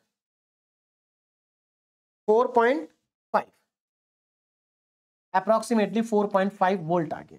तो ये आंसर भी हमारा आ गया। अब अगला आंसर देखो, एक और बचा है, और क्या कैलकुलेट करना है, अब हमें कैलकुलेट करना है V0, मतलब ये V0 निकालना है। तो अब आप क्या कर सकते हैं, KVL लगा सकते हैं इस वाले पार्ट में, और आपका V0 आ जाएगा। चलिए इस पार्ट में भी मैं KVL लगा देता हूं, ये लीजिए, इधर आप KVL लगाएंगे, KVL अगेन क्लॉकवाइज लूप लिया, कहीं से भी स्टार्ट कर सकते हैं, वो आपकी मर्जी है। तो अप्लाई KVL। अब जरा ध्यान से देखो, KVL मैं यहां से स्टार्ट कर रहा हूं, देखो यहां से मैं गया पॉजिटिव से निगेटिव, तो निगेटिव आएगा, इसका मतलब -5, फिर मैं इधर आया, देखो करंट हमारा हाई से लो फ्लो करता है, इसका मतलब ये पॉजिटिव और ये निगेटिव है ना भाई, ये पॉजिटिव और ये निगेटिव। मैं नीचे से ऊपर जा रहा हूं, मतलब मैं निगेटिव से पॉजिटिव की तरफ जा रहा हूं, तो ये प्लस में आएगा इस बार, क्योंकि हम करंट के अपोजिट चल रहे हैं। तो कितना आएगा 2.2 आई प्लस में 2.2 आई। आगे आ जाओ, इससे भी आगे निकल गए, इससे आगे निकल गए, अभी इधर आओ घूम के, इधर से आप इधर से इधर जाओगे, मतलब आप अगेन पॉजिटिव से निगेटिव जा रहे हो, है ना, पॉजिटिव से निगेटिव, तो वी नॉट भी किस में आएगा, माइनस में आएगा। तो माइनस का वी नॉट इक्वल टू में 0। तो यहां से वी नॉट की वैल्यू आपको कैलकुलेट करनी है। तो वी नॉट कितना आ जाएगा, V naught is equal to -5 plus 2.2 into I कितना है 2.07। 2.07 बोले बात समझ में आ गई। तो यहां पर अगर आप इसको कैलकुलेट करते हैं तो यहां से आपको वी नॉट की वैल्यू मिल जाएगी, और सीधी सी बात है वी नॉट निगेटिव मिलेगा, क्योंकि 2.2 और 2.07 का मल्टीप्लाई कितना आ रहा था, ये आ रहा 4.5, है ना, 4.5। तो हमारे पास यहां पर एक मिनट 4.5, इसको माइनस करते हैं, एक बार मैं आंसर चेक कर लूंगा। -5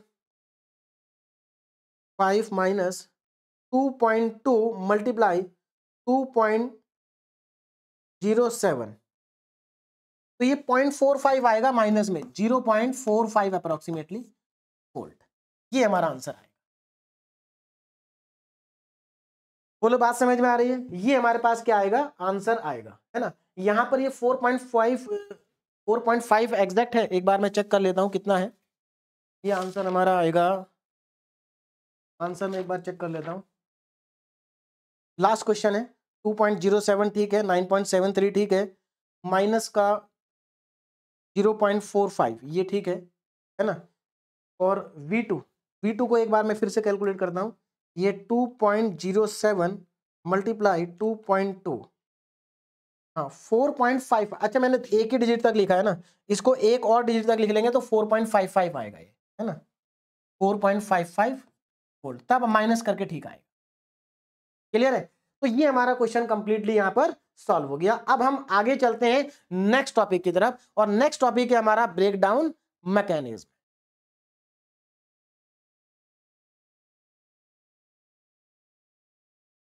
देखिए ब्रेकडाउन मैकेनिज्म है ना, इससे पहले लास्ट लेक्चर में हम डायोड का जो हमने वीआई कैरेक्टरिस्टिक्स पढ़ा था, तो आपको याद होगा जब हम वहां पर रिवर्स बायसिंग करते थे, रिवर्स बायसिंग, तो रिवर्स बायसिंग में क्या होता था, रिवर्स बायसिंग में जब हम रिवर्स वोल्टेज को इंक्रीज करते जाते थे तो वहां पर सैचुरेशन करंट फ्लो करता था जिसकी वैल्यू बहुत कम होती है, रिवर्स सैचुरेशन करंट। लेकिन जैसे जैसे हम रिवर्स वोल्टेज को इंक्रीज कर रहे थे तो एक पॉइंट ऐसा आया था जिस पॉइंट पर जाकर ब्रेकडाउन हो गया था, है ना। तो जिस पॉइंट पर हमारा ब्रेकडाउन होता है उस पॉइंट पर जो वोल्टेज होते हैं उसको हम कहते हैं रिवर्स ब्रेकडाउन वोल्टेज। इसका मतलब ये है जो हमारा ब्रेकडाउन होगा वो रिवर्स बायसिंग में होगा, इसमें होगा रिवर्स बायसिंग में। तो ब्रेकडाउन मैकेनिज्म हम कहां पर पढ़ते हैं, रिवर्स बायसिंग में पढ़ते हैं। तो breakdown mechanism occur in reverse biasing of the diode. Clear है। अब देखो आगे देखो क्या है, if the applied reverse voltage is continuously increase, अगर आप रिवर्स वोल्टेज को कॉन्टिन्यूअसली इंक्रीज करते जाएंगे, अ कंडीशन कम, तो एक ऐसी कंडीशन आएगी, एक ऐसा पॉइंट आएगा जहां पर eight which current increases at a very rapid rate, मतलब एक ऐसा पॉइंट आएगा जहां पर करंट बहुत ही तेजी के साथ इंक्रीज होगा। देखिए रिवर्स बायसिंग में रिवर्स सैचुरेशन करंट फ्लो होता है जिसकी वैल्यू बहुत कम होती है क्योंकि वो माइनॉरिटी कैरियर की वजह से फ्लो करता है। लेकिन अगर आप रिवर्स वोल्टेज को बढ़ाते जाएंगे तो एक पॉइंट ऐसा आएगा जहां पर रिवर्स सैचुरेशन करंट बहुत ही स्पीड के साथ क्या करेगा, बढ़ जाएगा, रैपिड रेट से बढ़ेगा। ऐसा क्यों होता है वो सब हम यहां पर समझने वाले हैं। क्लियर है। तो the breakdown of a junction, तो देखिए जिस पॉइंट पर हमारा करंट जो है वो रैपिड रेट से इंक्रीज हो जाता है, बहुत तेजी से बढ़ता है, उस पॉइंट को हम कहते हैं ब्रेकडाउन पॉइंट, है ना, ब्रेकडाउन पॉइंट। तो अब यहां पर जरा ध्यान देना, the breakdown of a junction diode में अकर, तो जंक्शन डायोड का जो ब्रेकडाउन है वो कब होता है, the breakdown of a junction में occur through two different mechanism, मतलब जो हमारा ब्रेकडाउन है जंक्शन का वो दो मैकेनिज्म की वजह से होता है, या कह सकते हैं दो प्रोसेस से होता है, या हम कह सकते हैं दो वजह से होता है। यानी कि ब्रेकडाउन मैकेनिज्म के दो रीजन है और उन दोनों रीजन को हमें यहां पर पढ़ना है। कौन कौन से दो रीजन है, एक होता है जीनर ब्रेकडाउन, मतलब जीनर इफेक्ट की वजह से होता है जीनर ब्रेकडाउन, और एवेलेंच इफेक्ट की वजह से होता है एवेलेंच ब्रेकडाउन। और हमें ये जीनर ब्रेकडाउन और एवेलेंच ब्रेकडाउन को अच्छे से पढ़ना है, डिटेल में पढ़ना है। बहुत इंपॉर्टेंट टॉपिक है यूनिवर्सिटी एग्जाम के लिए और थ्योरेटिकल टॉपिक है। यूनिवर्सिटी एग्जाम में बहुत बार क्वेश्चन पूछा जाता है कि what is the difference between Zener breakdown और एवेलेंच ब्रेकडाउन। मैंने इन दोनों का डिफरेंस आगे टेबल की फॉर्म में लिखा हुआ है ना। बहुत ही सिंपल डिफरेंस है, एकदम आपको समझ में आ जाएगा। लेकिन इस डिफरेंस पर आने से पहले हम डिटेल में समझ लेते हैं कि जीनर ब्रेकडाउन कब होता है और क्यों होता है, और एवेलेंच ब्रेकडाउन कब होता है और क्यों होता है। ध्यान दीजिए, देखिए इससे पहले हमने क्या पढ़ा है, पहले उसको एक बार देख लेते हैं। हमने लास्ट लेक्चर में पढ़ा था कि अगर हम पीएन जंक्शन डायोड को रिवर्स बायसिंग में लगाते हैं, देखो ये हमारे डायोड का पी साइड है, ये हमारा एन साइड है। हमने यहाँ पर एक बैटरी अप्लाई करी, तो देखो यहाँ पर हमने बैटरी के निगेटिव टर्मिनल को पी से कनेक्ट कर दिया और बैटरी के निगेटिव टर्मिनल को पी से कनेक्ट करा और पॉजिटिव टर्मिनल को एन से कनेक्ट किया। इसका मतलब ये कौन सी बायसिंग हो गई, रिवर्स बायसिंग हो गई, है ना, रिवर्स बायसिंग। अब जरा ध्यान से सुनो, रिवर्स बायसिंग में क्या होगा। देखो ये रिवर्स बायसिंग है, तो यहां पर हम रिवर्स वोल्टेज को अगर बढ़ाते जाएंगे तो क्या होगा। अब यहां पर ये हमारा वीआई कैरेक्टरिस्टिक्स ग्राफ है रिवर्स बायसिंग में। देखो मैंने यहां पर फॉरवर्ड बायसिंग का ग्राफ नहीं बनाया, आपको मालूम है कैसे बनता है। तो यहां पर मैं क्योंकि फॉरवर्ड बायसिंग की बात नहीं कर रहा हूं तो मैंने उसका ग्राफ नहीं बनाया, केवल यहां पर हमने रिवर्स बायसिंग का ग्राफ बनाया। तो अगर हम रिवर्स बायसिंग में इस रिवर्स वोल्टेज को इंक्रीज करते जाएंगे तो क्या होगा, हमारा रिवर्स सैचुरेशन करंट फ्लो होगा। और देखो ये रिवर्स सैचुरेशन करंट है, ये लगभग कांस्टेंट रहता है। क्या रहता है, कांस्टेंट रहता है। बोलो बात समझ में आ रही। तो जैसे जैसे हम रिवर्स वोल्टेज को इंक्रीज करते जाएंगे तो एक पॉइंट ऐसा आएगा जहां पर हमारा करंट बहुत तेजी के साथ फ्लो करेगा, रैपिड रेट से, है ना। अब वो पॉइंट यहां पर भी हो सकता है और वो पॉइंट यहां पर भी हो सकता है। एक्चुअल में यहां पर दो तरह के ब्रेकडाउन होते हैं, एक जीनर ब्रेकडाउन और एक एवेलेंच ब्रेकडाउन। तो यहां पर मैंने जीनर ब्रेकडाउन और एवेलेंच ब्रेकडाउन के वीआई का ग्राफ में क्या डिफरेंस है वो आपको यहां से साफ साफ दिखाई दे रहा होगा, और ये आपको अभी समझ में आ जाएगा कि ये डिफरेंस क्यों है ना। तो चलिए पहले डिटेल में जीनर ब्रेकडाउन को समझ लेते हैं। जीनर ब्रेकडाउन कब होता है, कैसे होता है, क्यों होता है, ध्यान देना। जीनर ब्रेकडाउन, देखो यहां पर अगेन मैंने वही डायग्राम बनाया रिवर्स बायसिंग का, और यहां पर थोड़ा सिंपल बनाया है रिवर्स बायसिंग का। देखो हमने लास्ट लेक्चर में पढ़ा था कि रिवर्स बायसिंग में ये हम सिंपल, पहले ये पीएन जंक्शन डायोड है, ये पी साइड है और ये क्या है, एन साइड है। पी साइड और एन साइड। पी साइड में क्या होता है, पी साइड में एक्सेप्टर आयंस होते हैं। देखो यहाँ पर ये जो एक्सेप्टर आयंस है ये पूरे में है, ऐसा नहीं कि इधर है इधर नहीं है, सभी जगह पर है। मैंने डायग्राम को सिंपल रखने के लिए बनाए नहीं है ना। तो ये पी टाइप है, पी टाइप में हमारे एक्सेप्टर आयंस होते हैं और होल होते हैं मेजॉरिटी कैरियर्स, और इलेक्ट्रॉन होते हैं माइनॉरिटी कैरियर्स। इसीलिए मैंने आपसे कहा था कि लास्ट लेक्चर को पहले अच्छे से पढ़ लेना, उसके बाद आज का जो लेक्चर होगा वो आसान होगा। तो पी टाइप में क्या होता है, एक्सेप्टर आयंस होते हैं, majority hole, majority charge carrier यहाँ पर होल होते हैं, और माइनॉरिटी कैरियर्स यहाँ पर इलेक्ट्रॉन होते हैं। एन टाइप में क्या होता है, एक्सेप्टर आयंस होते हैं, है ना, और मेजॉरिटी कैरियर जहां पर इलेक्ट्रॉन होते हैं और माइनॉरिटी कैरियर जहां पर होल होते हैं। क्लियर है। हमने इसको लगाया रिवर्स बायसिंग में। तो जब रिवर्स बायसिंग में लगाएंगे तो देखो यहां पर जो मेजॉरिटी कैरियर्स हैं होल्स, और यहां पर जो मेजॉरिटी कैरियर्स है इलेक्ट्रॉन, ये इलेक्ट्रॉन और होल यहां पर फ्लो नहीं कर पाएंगे। ये हमने लास्ट लेक्चर में पढ़ा था। क्यों नहीं कर पाएंगे, क्योंकि देखो क्या होगा, जब ये पीएन जंक्शन बनता है तो उस समय क्या होगा, यहां पर इस जंक्शन के पास में इधर तो पॉजिटिव आयंस बचेंगे और इधर नेगेटिव आयंस बचेंगे, और ये पॉजिटिव और नेगेटिव चार्ज मिलकर इलेक्ट्रिक फील्ड बनाएंगे, इलेक्ट्रिक फील्ड। और ये जो इलेक्ट्रिक फील्ड है, ये इलेक्ट्रिक फील्ड मेजॉरिटी कैरियर्स को फ्लो नहीं करने देगा जंक्शन के थ्रू। तो यहां पर क्या होगा, एक इलेक्ट्रिक फील्ड बन जाता है ना, इलेक्ट्रिक फील्ड बन जाता है, इधर हाई पोटेंशियल इधर लो पोटेंशियल। तो यहां पर एक बैरियर पोटेंशियल आ जाता है, बैरियर पोटेंशियल, जैसा सिलिकॉन के केस में 0.7 आता है और जर्मेनियम के केस में 0.3 होता है। बात समझ में आ रही। अब देखो यहां पर ध्यान से इसको समझते हैं। This process occur in diode having high level of doping. मतलब जीनर ब्रेकडाउन किस टाइप के डायोड में होगा, ऐसे डायोड में होगा जिस डायोड में डोपिंग जो है वो हाई लेवल की है, मतलब बहुत ज्यादा डोपिंग की गई है, हैवीली डोप्ड। ध्यान रखना, जो जीनर ब्रेकडाउन है वो हैवीली डोप्ड डायोड में होता है, और जो एवलांच ब्रेकडाउन है ये लाइटली डोप्ड डायोड में होगा। क्लियर है। अब यहां पर अगले पॉइंट को समझते हैं। This process occur for low breakdown voltage. मतलब जो हमारा जीनर ब्रेकडाउन है इसमें क्या होता है, जो ब्रेकडाउन वोल्टेज होता है वो लो होता है, लेस देन 6 वोल्ट। यानी कि जो जीनर ब्रेकडाउन है जीनर ब्रेकडाउन है वो लो ब्रेकडाउन वोल्टेज पर होता है, जो एवलांच ब्रेकडाउन है वो हाई वोल्टेज पर होता है। देखो, दिस प्रोसेस अगर फॉर हाई ब्रेकडाउन वोल्टेज, मतलब यहां पर वोल्टेज ग्रेटर देन 6 वोल्ट तक रहता है, ग्रेटर देन 6 वोल्ट तक रहता है। क्लियर है?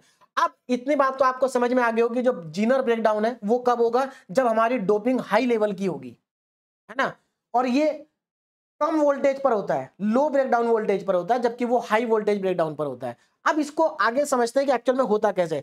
The breakdown voltage decrease with increase in the junction temperature. ये भी इंपॉर्टेंट पॉइंट है कि जो ब्रेकडाउन वोल्टेज होता है, the breakdown voltage decreases with increase in the junction temperature. जब हम जंक्शन के टेम्परेचर को बढ़ा देते हैं तो ब्रेकडाउन वोल्टेज क्या हो जाता है, डिक्रीज हो जाता है। जबकि एवलांच में उल्टा होता है, वहां पर क्या होता है, जो ब्रेकडाउन वोल्टेज होता है वो इंक्रीज होता है टेम्परेचर के इंक्रीज करने से।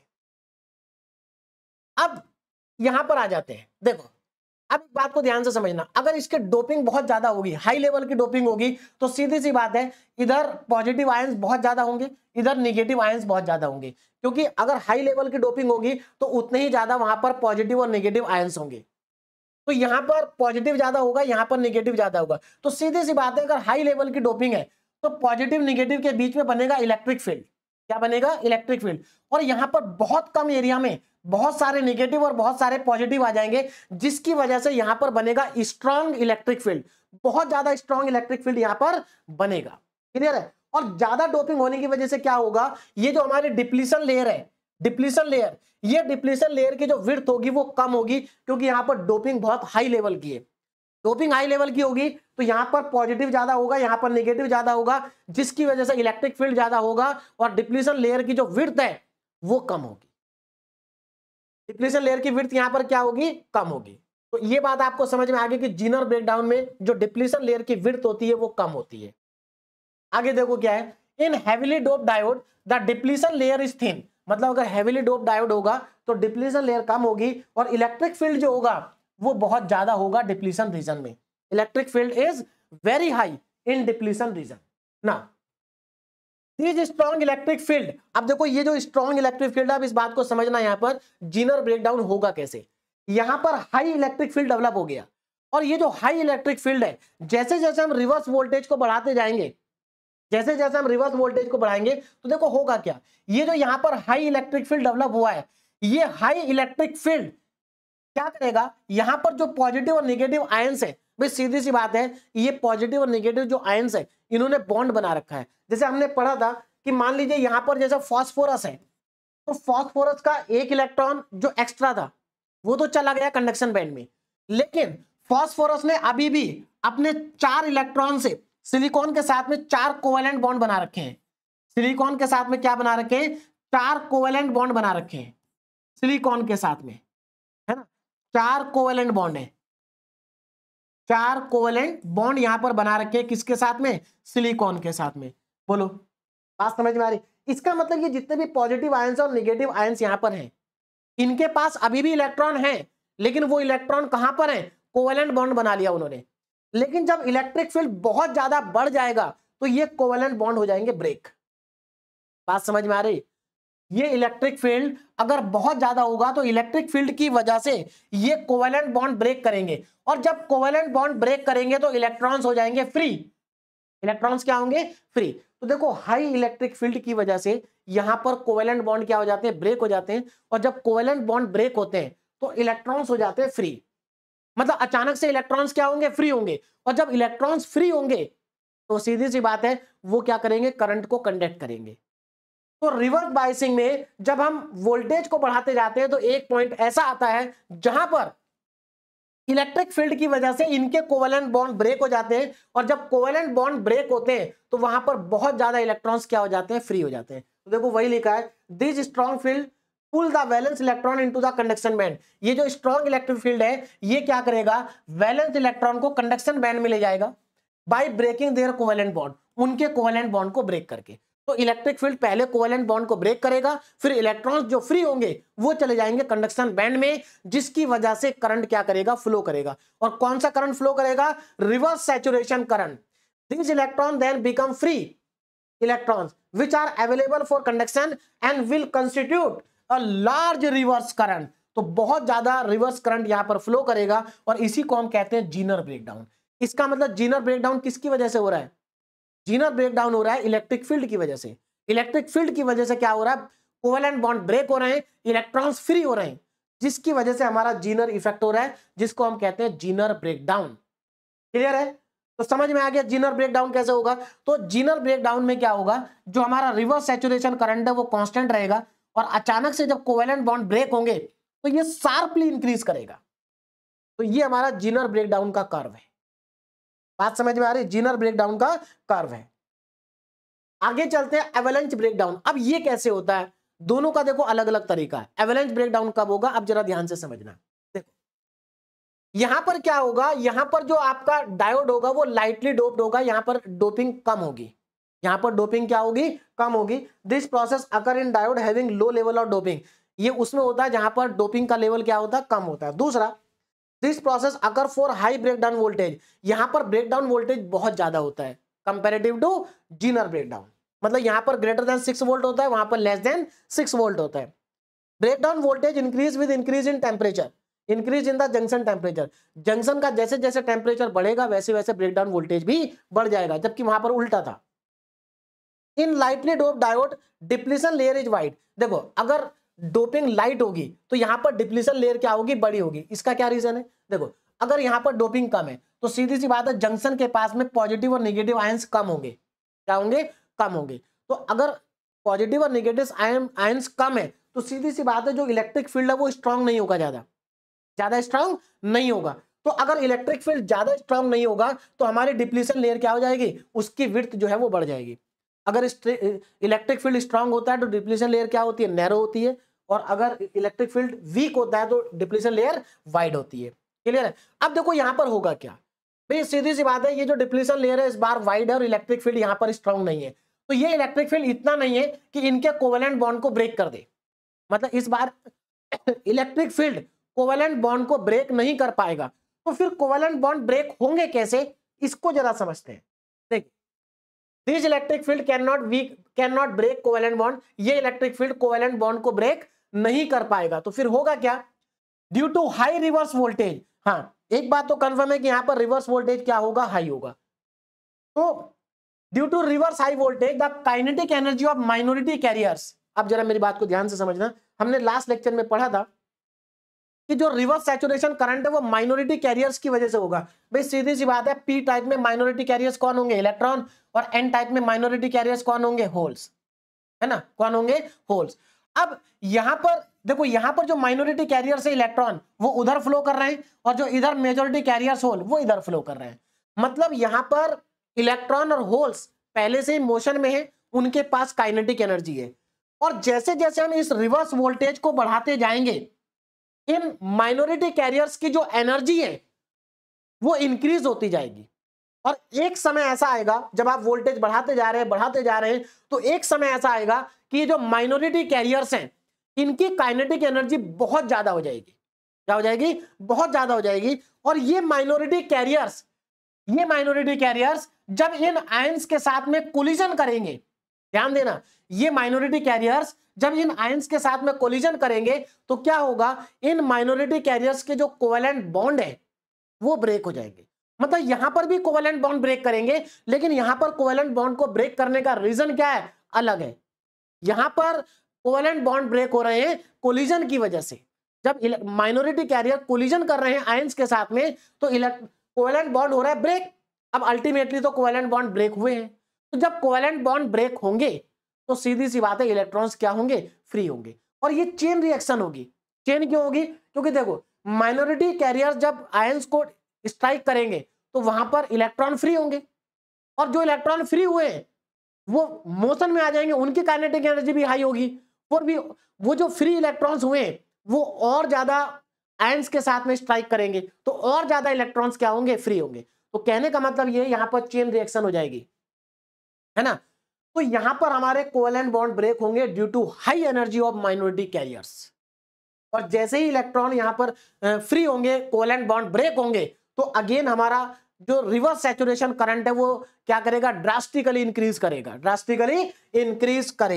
तो देखो वही लिखा है, वाइल ट्रेवलिंग माइनॉरिटी कैरियर्स, जब ये माइनॉरिटी कैरियर ट्रेवल करेंगे तो will collide with stationary ions, तो ये स्टेशनरी आयंस के साथ क्या करेंगे, कोलाइड करेंगे, and will impart some of the kinetic energy to the valence electron, और अपनी कुछ काइनेटिक एनर्जी को क्या करेंगे, वैलेंस इलेक्ट्रॉन को दे देंगे, जिसकी वजह से कोवेलेंट बॉन्ड क्या हो जाएंगे, ब्रेक हो जाएंगे। और जब कोवेलेंट बॉन्ड ब्रेक होंगे due to additionally acquired energy, ये जो इनको एक्स्ट्रा एनर्जी मिली है, this valence electron will break covalent bond and jump into the conduction band, और ये कंडक्शन बैंड में क्या कर जाएंगे, जंप कर जाएंगे to become free for conduction, और कंडक्शन के लिए क्या हो जाएंगे, फ्री हो जाएंगे। This chain reaction is called avalanche breakdown, और इसी को हम कहते हैं एवलांच ब्रेकडाउन।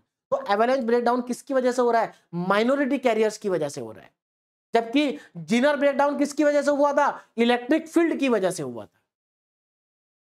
तो due to this chain reaction a large current flow through the diode, है ना, and it permanently damage the diode. अब यहां पर देखो, जो हमारा जीनर ब्रेकडाउन था, वहां पर हमारा जो डायोड था वो परमानेंटली ब्रेक नहीं हुआ था, फेल नहीं हुआ था, लेकिन यहां पर फेल हो गया।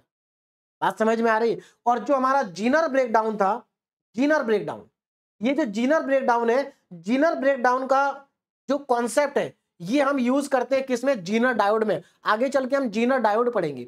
जीनर डायोड के अंदर क्या होता है, जीनर ब्रेकडाउन होता है, यानी कि ब्रेकडाउन रीजन में भी जो डायोड होता है वो हमारे लिए बहुत इंपॉर्टेंट काम करता है और एक रेगुलेटर का काम करता है। जो वोल्टेज रेगुलेटर होता है वो एक्चुअल में जीनर डायोड होता है, जो कि जीनर ब्रेकडाउन रीजन में वर्क करता है। अब अगर हम वीआई कैरेक्टरिस्टिक्स ग्राफ की बात करें जो एवलांच ब्रेकडाउन है, तो देखो इसमें भी क्या होगा, जैसे जैसे हम रिवर्स सैचुरेशन करंट बढ़ाते जाएंगे, सॉरी वोल्टेज बढ़ाते जाएंगे, रिवर्स सैचुरेशन करंट फ्लो करेगा जो कि कांस्टेंट होगा, लेकिन एक ऐसा पॉइंट आएगा जहां पर ये ब्रेकडाउन हो जाएगा, जिसको हम कहेंगे एवलांच ब्रेकडाउन। और यहां पर जो एवलांच ब्रेकडाउन होता है वो शार्प नहीं होता। जैसे अगर आप दोनों को कंपेयर करो, दोनों के ग्राफ को देखो, जो जीनर ब्रेकडाउन है वो कम वोल्टेज पे हो रहा है और जो एवलांच ब्रेकडाउन है वो ज्यादा वोल्टेज पर हो रहा है। मतलब जीनर ब्रेकडाउन कम वोल्टेज पर होता है, ये हाई वोल्टेज पर होता है। दूसरा, अगर आप देखेंगे इसका ग्राफ तो ये देखो शार्पली इंक्रीज कर रहा है, ये थोड़ा सा ग्रेजुअली इंक्रीज कर रहा है। बात समझ में आ गई, ग्रेजुअली क्या कर रहा है, इंक्रीज कर रहा है। तो मुझे लगता है आपको दोनों टाइप के ब्रेकडाउन समझ में आ गए होंगे, और अगर ये आपको समझ में आ गया है तो अब आप दोनों का डिफरेंस अपने आप भी लिख सकते हैं। जो मैंने अभी आपको पढ़ाया है वही सब कुछ यहां पर लिखा हुआ है, आप एक बार देख सकते हैं, ध्यान दीजिएगा। Zener breakdown, avalanche breakdown. देखो Zener breakdown, this process occur in diode having high level of doping, ये किसमें होता है, जहां पर डोपिंग हाई लेवल की होती है वहां पर होता है। एवलांच ब्रेकडाउन कहां पर होता है, जहां पर डोपिंग लो लेवल की होती है। दूसरा डिफरेंस, ये लो रिवर्स वोल्टेज पर होता है, ये हाई रिवर्स वोल्टेज पर होता है, ये हम पढ़ चुके हैं, है ना। तीसरा डिफरेंस, इसमें डिप्लीशन लेयर थिन होती है ना, और इसमें डिप्लीशन लेयर क्या होती है, ज्यादा होती है, वाइड होती है। यहां पर इलेक्ट्रिक फील्ड जो होता है वो जंक्शन के अलोंग क्या होता है, स्ट्रांग होता है, जबकि इसमें जंक्शन के अलोंग इलेक्ट्रिक फील्ड क्या होता है, रिलेटिवली वीक होता है। Breakdown voltage decrease with increase in temperature, इस केस में जो ब्रेकडाउन वोल्टेज है वो डिक्रीज करता है टेम्परेचर के साथ में, जबकि इसमें इंक्रीज करता है टेम्परेचर के साथ में, है ना। नेक्स्ट है Zener breakdown does not result in destruction of diode, Zener breakdown में डायोड हमारा क्या है, खराब नहीं होता है। बात समझ में आ रही है, जबकि एवलांच ब्रेकडाउन में ये कंप्लीटली क्या हो जाता है, डिस्ट्रॉय हो जाता है। और last, the VI characteristic curve has a sharp curve in breakdown region, अगर आप देखोगे जीनर ब्रेकडाउन में जो वीआई कर्व है उसमें शार्प क्या हो रहा है, डिक्रीमेंट हो रहा है, मतलब शार्प इंक्रीमेंट हो रहा है किसमें, रिवर्स सैचुरेशन करंट में, और जबकि यहां पर क्या है, ग्रेजुअल है। The VI characteristic curve does not have a sharp curve in breakdown region, इसमें शार्प नहीं है, इसमें क्या है, शार्प है। तो ये दोनों के बीच का डिफरेंस है जो कि इंपॉर्टेंट है, बहुत बार यूनिवर्सिटी एग्जाम में पूछा जाता है।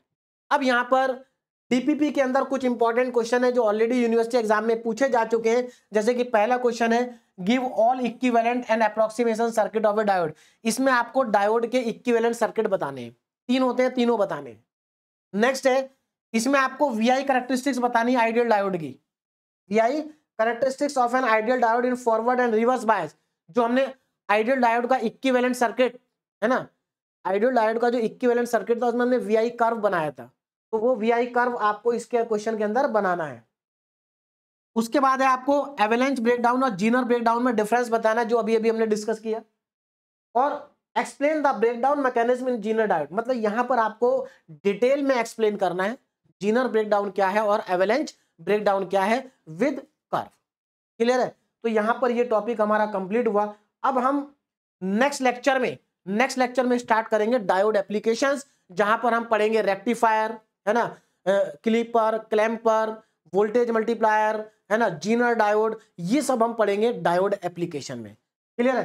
तो लेक्चर को कंप्लीट करने से पहले मैं आपको बता दूं कि एके बीटेक फर्स्ट ईयर सभी ब्रांचेस के सभी सब्जेक्ट के लिए गेटवे क्लासेस एप्लीकेशन पर बैच अवेलेबल है, और कॉम्बो पैक के अंदर आपको सभी सब्जेक्ट एक साथ मिल जाते हैं, और सभी सब्जेक्ट के अंदर आपको डिटेल लेक्चर्स मिलेंगे, वन शॉट रिवीजन वीडियो मिलेंगे, पीडीएफ नोट्स, एके पीवाईक्यूज आपको वहां पर मिलेंगे। कोर्स का लिंक वीडियो के डिस्क्रिप्शन में गिवन है। अगर किसी स्टूडेंट की कोई क्वेरी है तो आप हेल्पलाइन नंबर पर कॉल कर सकते हैं। इलेक्ट्रॉनिक्स इंजीनियरिंग की unit number 1 gateway classes application के साथ साथ यूट्यूब पर भी अवेलेबल रहेगी, लेकिन इलेक्ट्रॉनिक्स इंजीनियरिंग का पूरा सिलेबस आपको केवल गेटवे क्लासेस एप्लीकेशन पर ही मिलेगा, और gateway classes application Google play store के साथ साथ ऐप स्टोर में भी अवेलेबल है। क्लियर है? तो जो मैंने आपको पढ़ाया, अभी तक हमारे 3 लेक्चर हो चुके हैं, इन तीनों लेक्चर को अच्छे से रिवाइज करिए, उसके बाद आगे के जो लेक्चर हैं वो आपको आसानी से समझ में आएंगे, और नेक्स्ट लेक्चर में हम स्टार्ट करेंगे diode application. Okay, thank you very much.